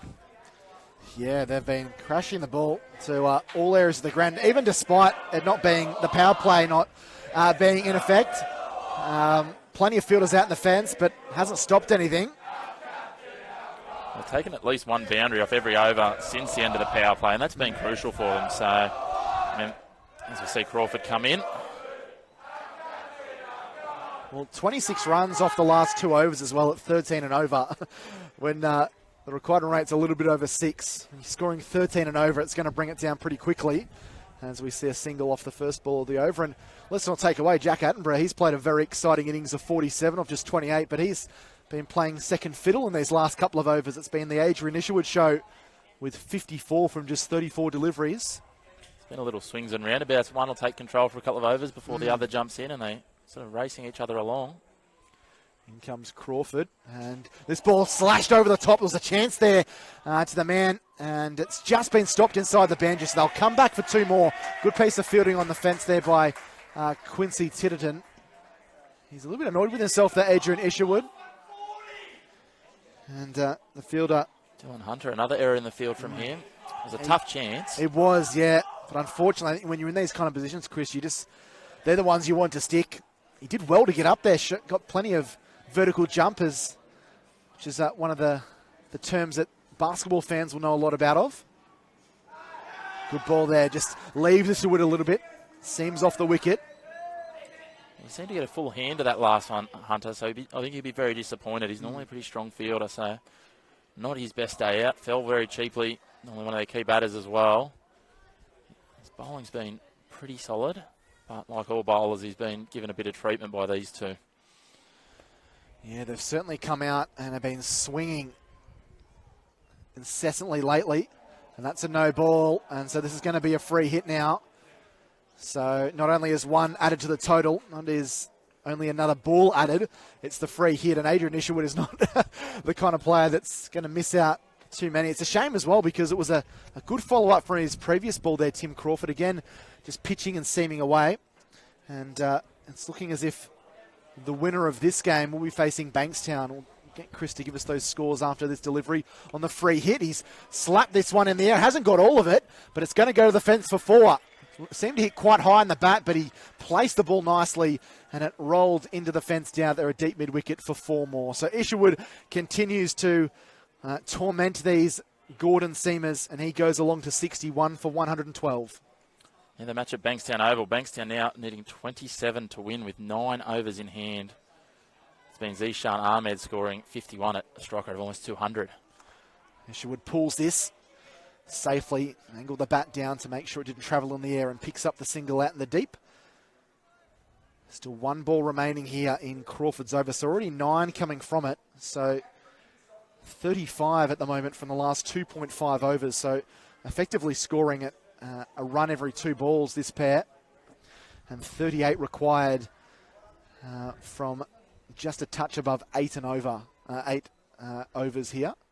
This one just guided there by Attenborough down to deep third man for the single. He'll retain the strike. He goes to 48 of 29 deliveries. Isherwood 61 from 39. Crawford's first over, 10 coming from it with the 4 off the free hit, doing the lion's share of the damage. 12 overs gone. 1 for 114, the University of New South Wales. Set 151 to win. 37 required from 48. Gordon would have felt pretty confident having got themselves to 6 for 150 on the strength of Nathan Doyle's 74 from 53. It's a solid total, didn't it? We certainly thought that they probably would have been slight favourites coming into this, but Attenborough and Isherwood have certainly had something else to say about that. And as you can see there, barring Matthew Wright, all the bowlers have received a little bit of treatment through the innings. Jackson Saggers coming into the attack. He's had a good season, Jackson Saggers, for this Gordon club. Took 4 for 17 against the University of New South Wales earlier this year, not in T20 format, but in the first grade competition. He's taken 9 Kingsgrove Sports T20 Cup wickets at 11.7 with an economy of 8.6, but I guess economy is not overly important at this stage. Obviously, you don't want to give away 15 or 20 in an over, but with only really 36 runs to play with, they just need wickets as we see a play and a miss outside the off stump on ball 1. That'll fill Saggers with confidence, won't it, coming in the first delivery, beating him outside the off stump. Showed some good pace and good length delivery there to start off.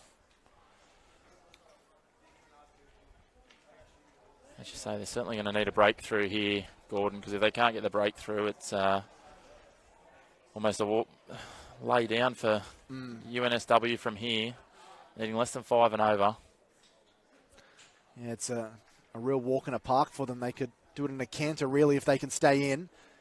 And this one chopped away awkwardly onto the offside by Attenborough for a single.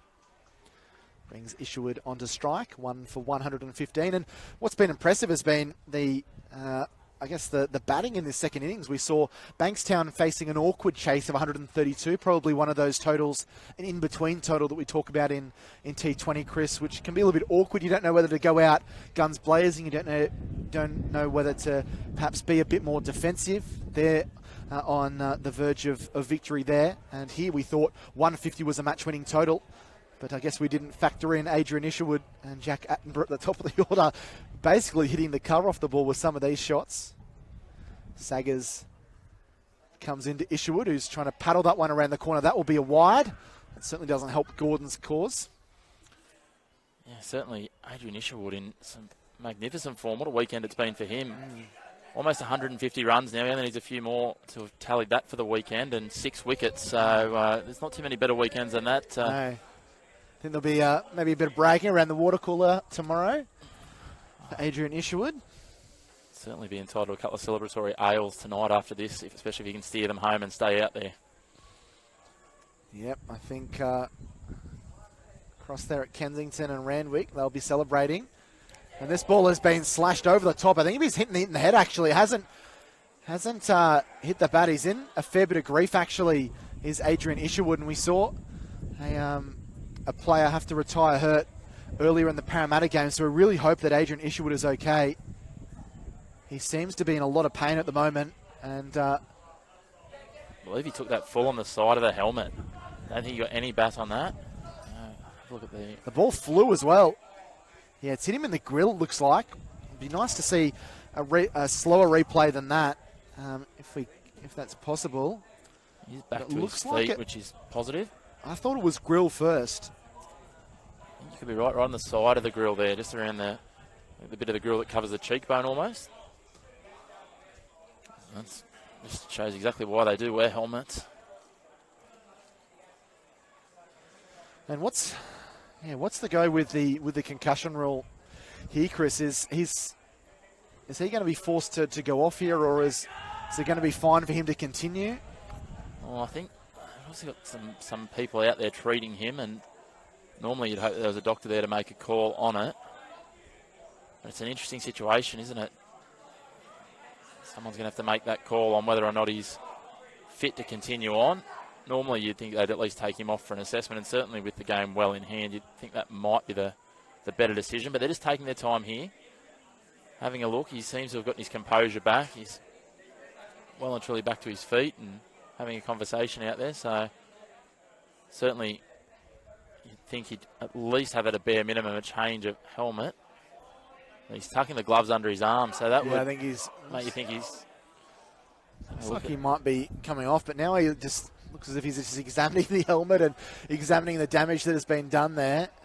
I don't see any sign of anyone coming out of the shed. Yeah, I was going to say, there hasn't been a whole lot of movement down there, has there? So he might be staying out. Awkward moment if you are the number 4 batsman, because you don't know whether you're coming or going. Well, we've just seen someone emerge with some pads on down there. But he's put the helmet back on. Umpire having a little chat with him. As you say, hopefully he is okay. That's the foremost concern.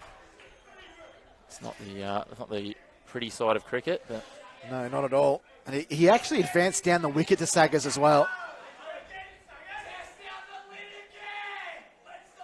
Very surprised that he's still...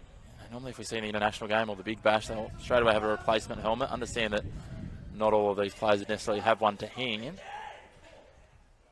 But interesting to see.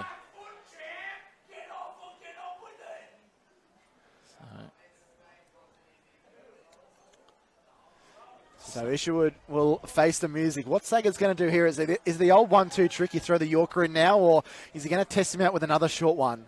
How will Isherwood respond? He's hooked that one around the corner for a single. That's probably the best thing Adrian Isherwood can do. Just get to the other end, just try and get a bit of composure. Goes to 62, 1 for 117. Yeah, Saggers just strayed a little bit there, which Isherwood was probably thankful for it. Many could just nudge that one around the corner and, as you say, get himself off strike and just take a few moments. It certainly brought the normally boisterous number 3 for UNSW back into his shell a little bit. It's also brought the boisterous Gordon crowd back to their feet. They've been a little bit quiet, forgotten that they were here, actually. It's just punched down the ground by Attenborough. And that's a really well-made 50. 32 balls for him. A marvellous knock and part of a match-defining partnership with Adrian Isherwood.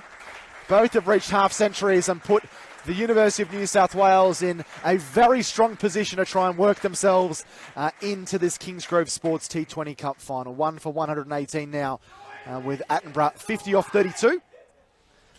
But Saggers has at least been tidy in this over. His 5 deliveries gone for just the 4 balls. 4 runs, that is. UNSW looking to break their drought of finals appearances in all competitions in the first grade. In first grade, 16 years it's been. So on the cusp here of some history. Innes ball lofted to be out. Corner cover. So Isherwood on his way. You feel that in hindsight, maybe a better thing for him to come off after being hit in the head. But he goes off, and it's a marvellous innings, though. 62 from 42, and has laid the platform for what looks like a very convincing win here for the University of New South Wales. But having said that, Gordon, maybe just get their noses back in this one. Remove Isherwood, 2 for 118, 7 overs remaining, and still a few runs need to knock off. It'll be the captain coming to the crease, Brandon McLean. Speaking of captains, Tim Crawford made no mistake with that catch spoon to him. You see here on the replay, just got tied up a little bit, and you won't get a much easier catch than that in the infield, Tim Crawford. So Brandon McLean now, the captain of UNSW, will have the opportunity to steer them home. He's been at the UNSW club for a few years now, previously from Randwick Petersham. He spent a number of years over there and would have played in a few semi-finals and finals in that strong run Randwick Petersham had in the early to mid-2010s.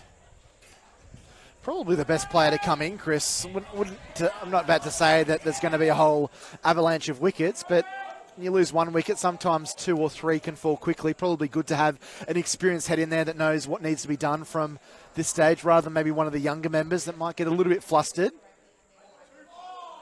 Wide of the off stump there as Wright comes in to bowl his 4th and final ever. Brilliant figures at none for 13. Yeah, you're 100% right there. Just speaking of Wright. Attenborough dancing down the track and whipping that off the toes. Out to deep mid-wicket for the single. Yeah, there's nothing to be done here, really. Only just under the 5 and over, but a little bit of nerves or inexperience could quickly see 1 wicket become 2 or 3, and all of a sudden UNSW find themselves staring down the barrel of losing a game that they had well and truly in their grasp. Instead, they sent out the captain. They've elevated him up the order. He was listed at 5 originally behind White, so a good opportunity for him just to steer them home. They don't need to do anything too fancy here, really, at 5 and over, not even a run of ball. Yeah, well, he guided them home against Sydney Cricket Club last game. He hit a run of ball 41 to get the side home in a nervous chase, and he's forward here and pushing down to mid-off for no run. So he's been in a position in this competition, at least this year, like the one that's confronting him at the moment. He's reaching at this one and slapping it out through extra cover. A bit of a chase out there for the man in the deep, and they'll a bit of a fumble means they can come back for 2. So McLean off the mark. He goes to 2. Attenborough's on 51. Runs certainly not exploding off the willow like they were 4 or 5 overs prior, but I think the visitors will know what they need to do from here. Just 30 required. McLean again driving well, but a nice piece of fielding. The captain, Crawford there, moving about quite well in the infield. They need something inspirational, the home side. I'd love to get rid of the captain, who's just made his way out to the wicket. He's forward and clipping this ball out to short mid-wicket. And that will complete the over. So great spell of bowling there for Matthew Wright. 4 overs, none for 16. And considering the run rate that the University of New South Wales have been going at for most of their innings, shows you how impressive he's bowled this afternoon. McLean, the new man's on 2 off 4. Attenborough still there, the opener 51 from 34. And the equation is quite simple now. Just 5 and over required, with 6 overs remaining and 30 needed. And there is the batting scorecard. So Thomas Scoble went early. Ashwin Premkumar got the home fans on their feet, and he was getting the wicket of Scoble for 2. But since then, Attenborough and Isherwood with a wonderful partnership, and now McLean hoping to continue within that vein. Attenborough cutting into that gap between point and cover, but the sweeper scoops it up quite comfortably. And the pressure definitely back on Gordon now. They're going to need something fairly spectacular if they're going to pull a victory out of the jaws of defeat here. As you say, just under 5 and over required. Skipper is getting set to take guard. Yeah, well, they've moved the field up here for McLean, which is good. They've still got 3 men on the fence. I would love to see one of those men just be brought up on the edge of the circle. Good work there by Saggers as it's fended away off the outside edge down to 3rd man for just the 1. Yeah, it's a good choice to bring him in. McLean does like to try and clear that front foot and clear the fence. So if you can get him before he's set just to try and take a shot that might not quite be there and miss hit one. As we said, another wicket here and it could make things a little bit interesting. Yeah, the wobbles could certainly kick in if there was another one. But which runs are paramount at the moment. Only 28 required. Saggers in. That's a no ball, and that'll be a warning as well. Just completely lost control of that one. And that's not what they don't need that. And a free hit as well, which just compounds the woes, considering it is Attenborough. One of those ones that just slips out of the hand. No malice or anything intended with that delivery. Did well to get out of the way, Jack Attenborough. Certainly did. Just looking maybe for an extra yard or two of pace, Saggers, but couldn't quite get a hold of it. And as you say, no malice in that. So the free hit, Saggers in, and this ball's crunched over the infield. Beautifully struck. One bounce into the fence for 4. That is vintage Jack Attenborough there. Just cleared the leg, swung over the infield. And for the second time today, we've seen a boundary off a free hit. So a couple of these sundries have really been come back to pay for Gordon. And not that the shackles are really being applied, but that just releases them even more. Chris, 23 from 33 now required. Attenborough to 56. Yeah, brings that run rate, just keeps ticking down now. It's 4, just over 4 and over. So really just looking for something special here, maybe from Saggers. That extra yard of pace he's looking for if he can find it now. Saggers in, this one on the pads and flicked away nicely. If he got it 5 or 10 feet either side of the fielder down there at fine leg, he probably would have got a boundary, but just picks up the one. And I'm sure, like any batsman, Jack Attenborough would love to be there at the end to guide his side to victory. Not too many better feelings in cricket as a batter to be able to either hit the winning runs or be not out there, particularly when you've opened the innings like Jack has in this dig, 57 from 38. One of the form batsmen of the year, only one of 4 players to have scored a century in this year's Kingsgrove T20 Cup, averaging in the early 40s, so he's done his job again here very well, Jack Attenborough. Saggers in, another bouncer. Gets underneath this one rather comfortably, McLean.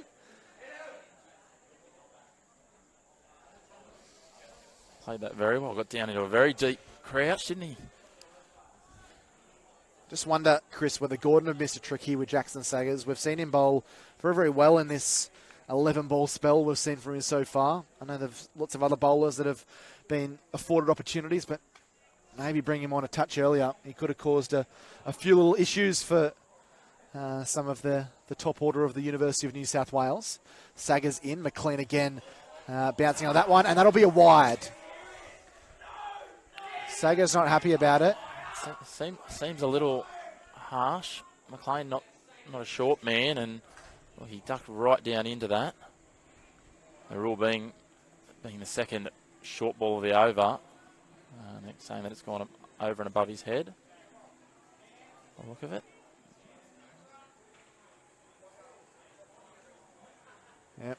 I can understand Gordon's frustration, but really it's a moot point at the moment, isn't it? Really arguing about things like this. I think this match has really been lost with some wayward bowling, some very good batting from the students.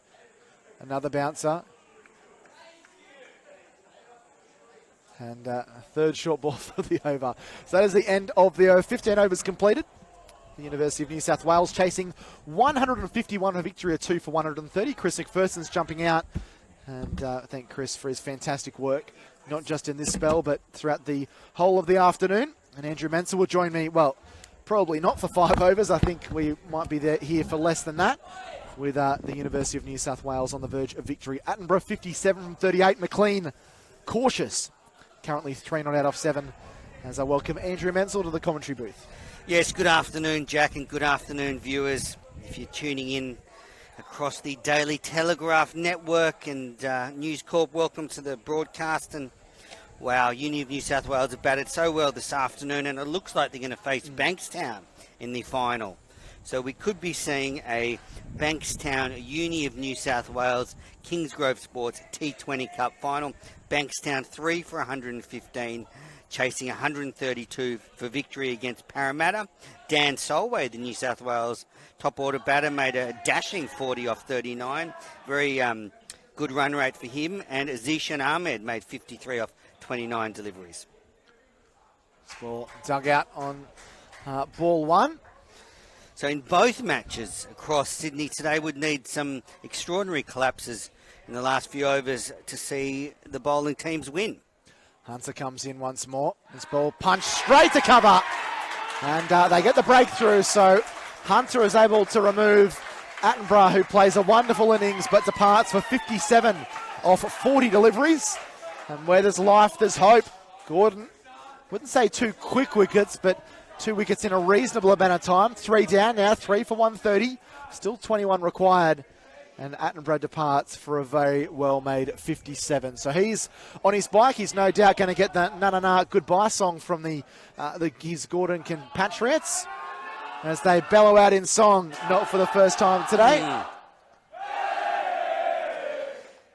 Well, with 21 required off 28 deliveries, will we see a wobble here, a late wobble from Uni of New South Wales? Well played, Attenborough. He and Adrian Isherwood put together a great partnership, and they are on the precipice of victory. But still, the nerves will be going through the Uni of New South Wales team right at the moment. And heading out to the crease, Thomas Burns is the Thomas new bat. Burns.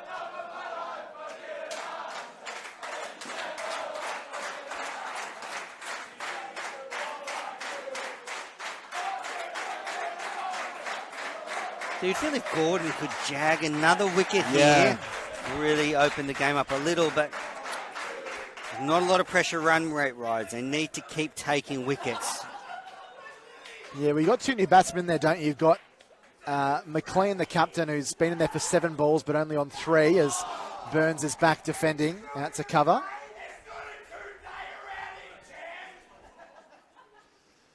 So, yeah, Gordon, if they could just grab another one here, all of a sudden, things are looking even more precarious.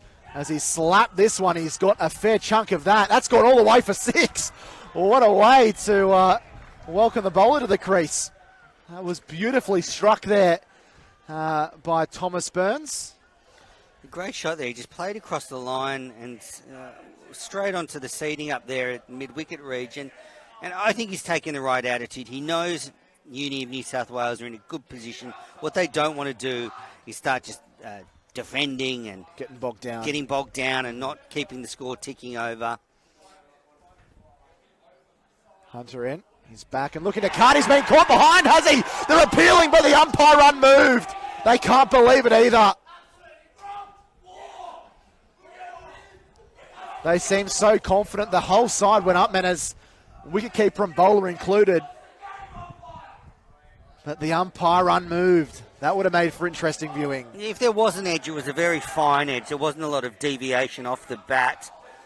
Perhaps a whisper on the edge, but nothing. Hunter in his back, and he's punching that one down the ground. Well fielded by Hunter.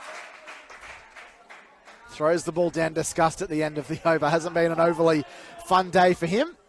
16 overs gone, 3 for 136. Burns on 6, McLean 3. Great piece of fielding there.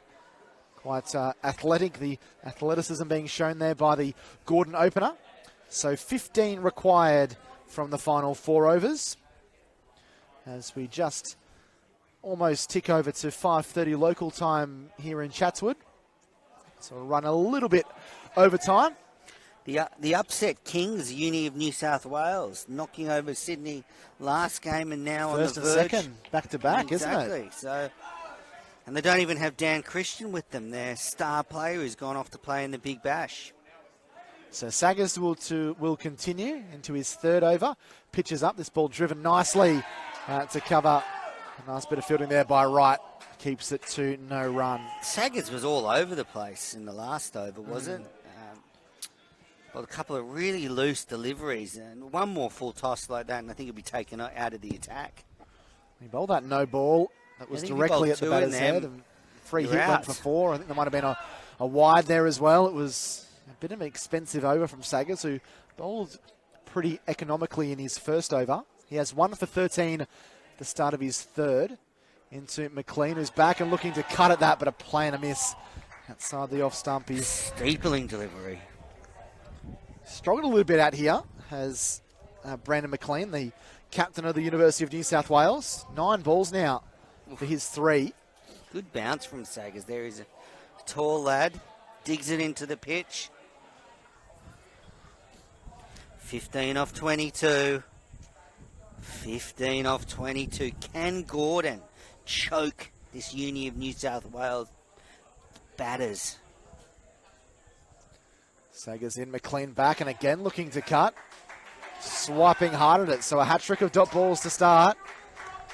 And the run equation dropping every ball now, 15 from 21. That ball seemed to play over the top of that one, did Brandon McLean. Pressure maybe just starting to be applied a little bit now.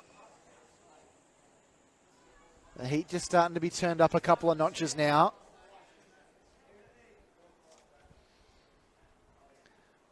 Saggers in, and McLean has another swipe and again misses. This is a enterprising over. McLean, 3 off 11 deliveries. He's just come out and got bogged down straight away. We see his partner now, Tommy Burns, come down and just offer him a few words of maybe encouragement. This really is where you need a bit of what we saw with Gordon. Just drop the ball at your feet and get off strike. And the Gordon fans, they are loving that, creating some more atmosphere here at Chatswood Oval. Saggers, he's bowled 4 dot balls.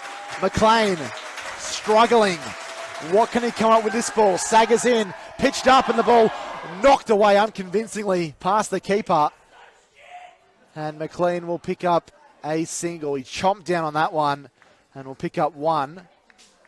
And very I think close. He'll be very relieved, Manners, to be at the non-strikers and at least for 1 delivery. And that last ball was very close to bowling, McLean there. Yeah. Just seemed to creep past the leg stump off the inside edge. And brings Burns onto strike, who struck a glorious 6 off Hunter in the last over.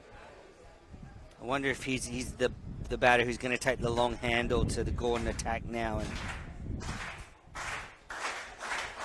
try and get this over quickly. Saggers, last ball is over. Burns facing, and Burns punching aggressively down the ground, well struck, and he'll pick up a single. So they consolidate at the end of the over, at least there to the University of New South Wales, picking up a couple of singles, and more importantly, Burns will retain the strike. He's 7 from 5, McLean 4 from 12.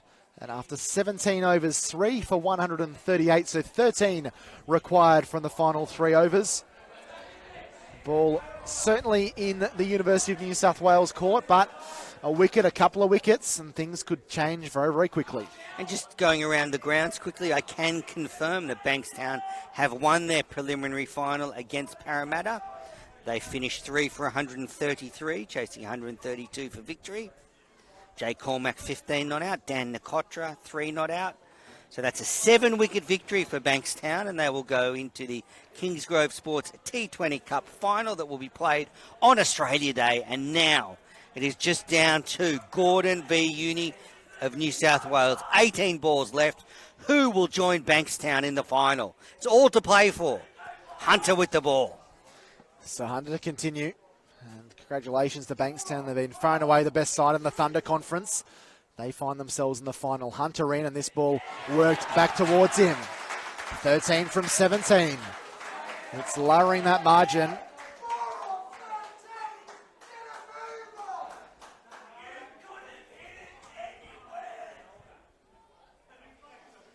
Hunter into his last over, 1 for 29. Forward and driving, straight to cover, no run. Tightening up here at Chatswood Oval. The boisterous Gordon crowd are cheering on their fielding side. 2 runs from just the last 8 deliveries. Burns on 7.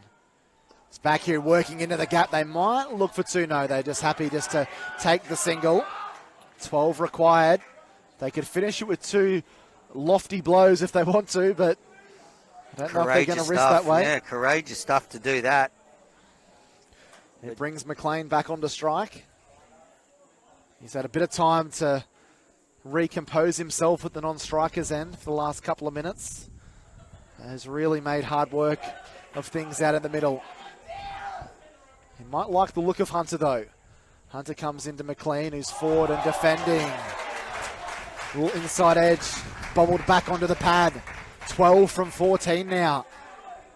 Pressure being applied here by Gordon, who all of a sudden find their noses right back in this one. He paddles this one around the corner. That's well struck there by McLean. Doesn't want a second though. Picks up just the single. 11 from 13 required.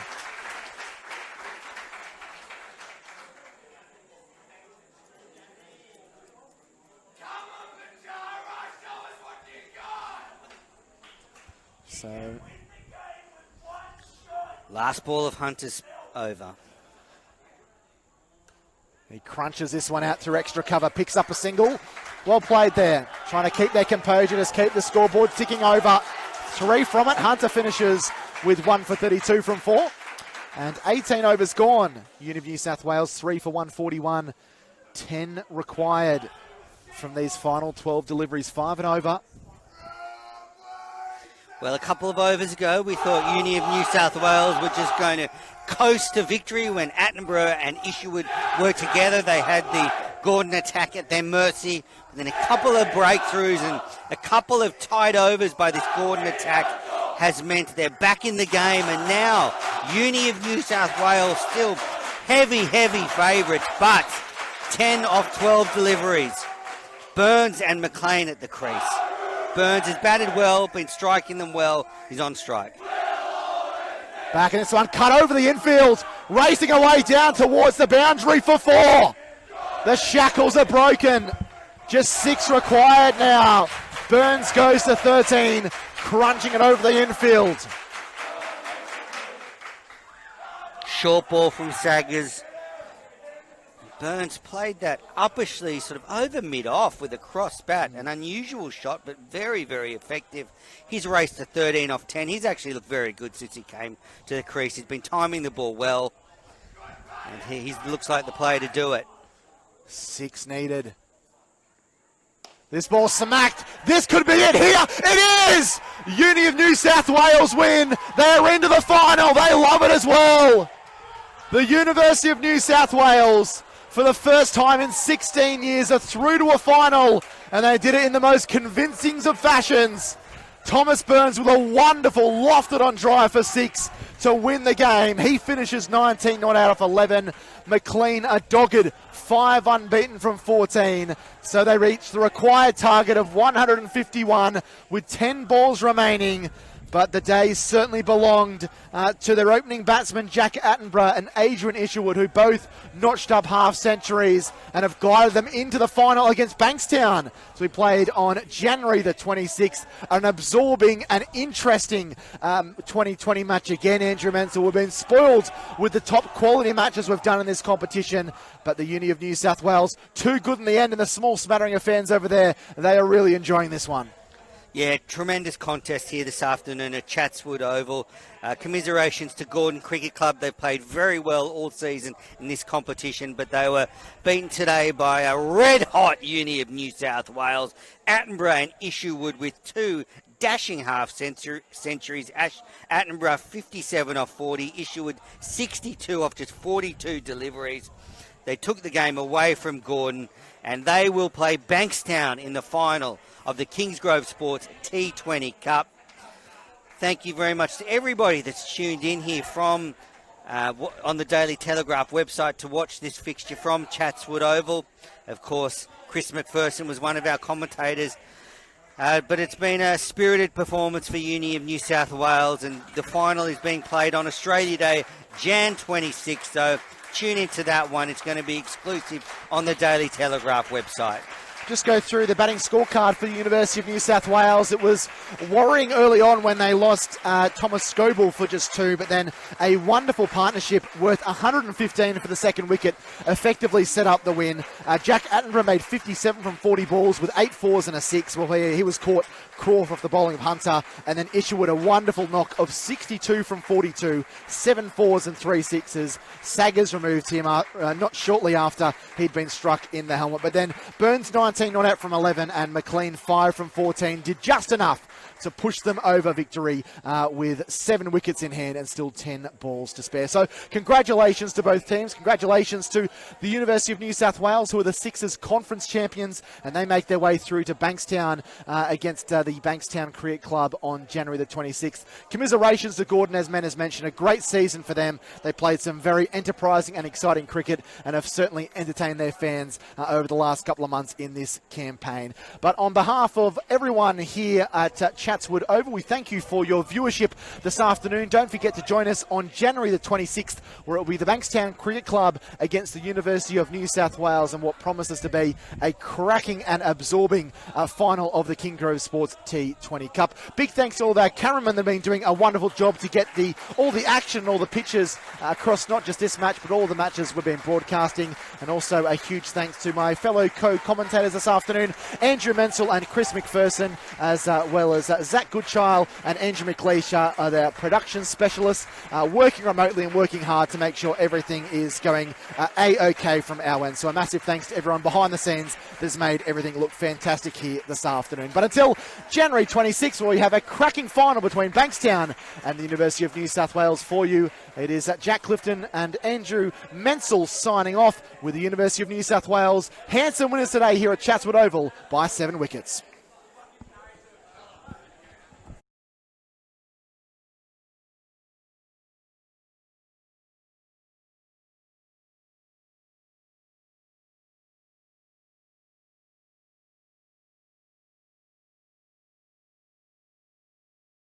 And down at long on Quincy Tittenden, who we'll see a fair bit of today.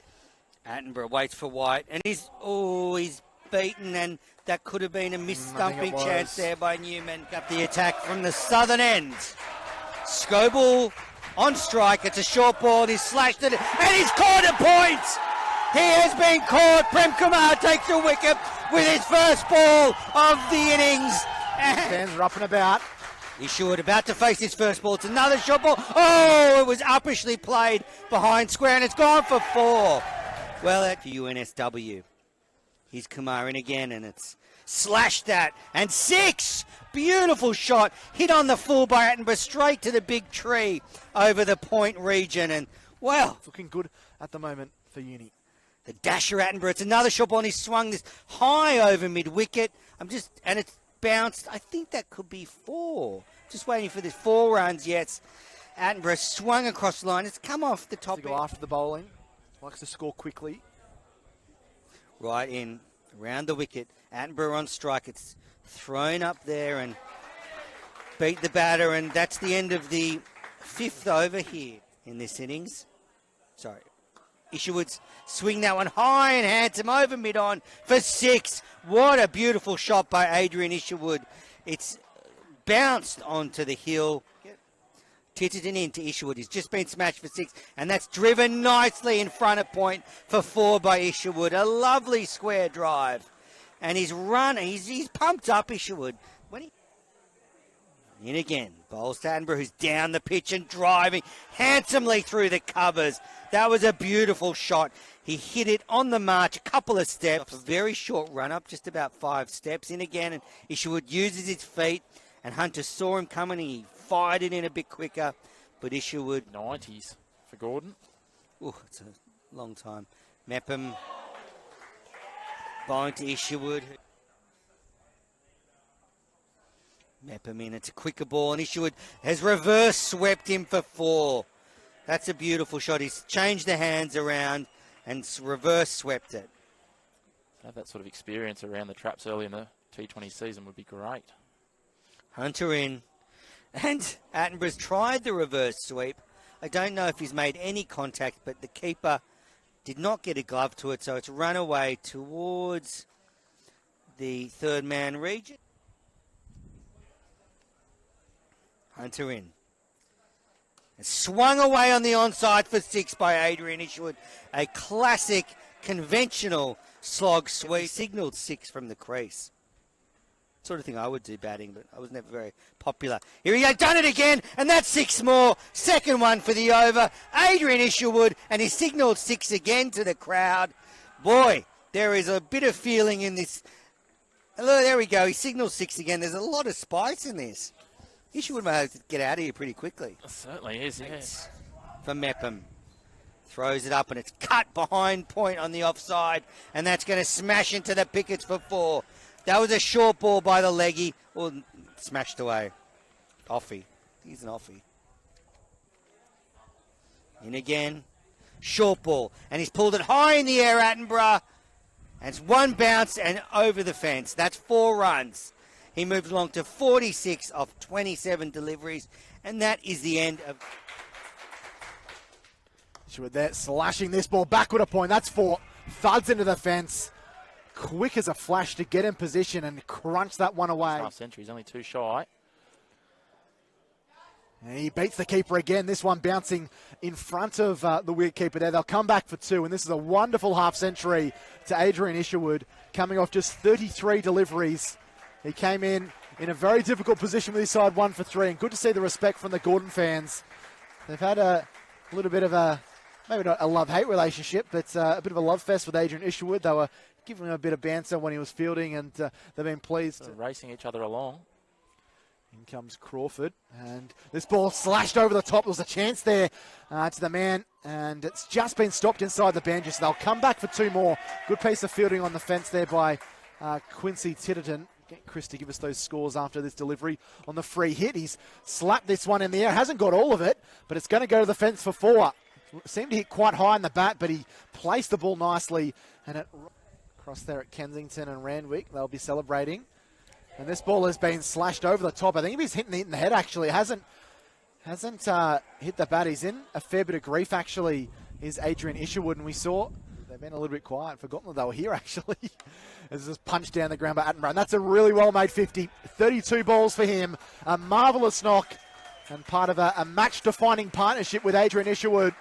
Both have reached half centuries and put the University of New South Wales in a very strong position to try and work themselves into this Kingsgrove Sports T20 Cup final. 1 for 118.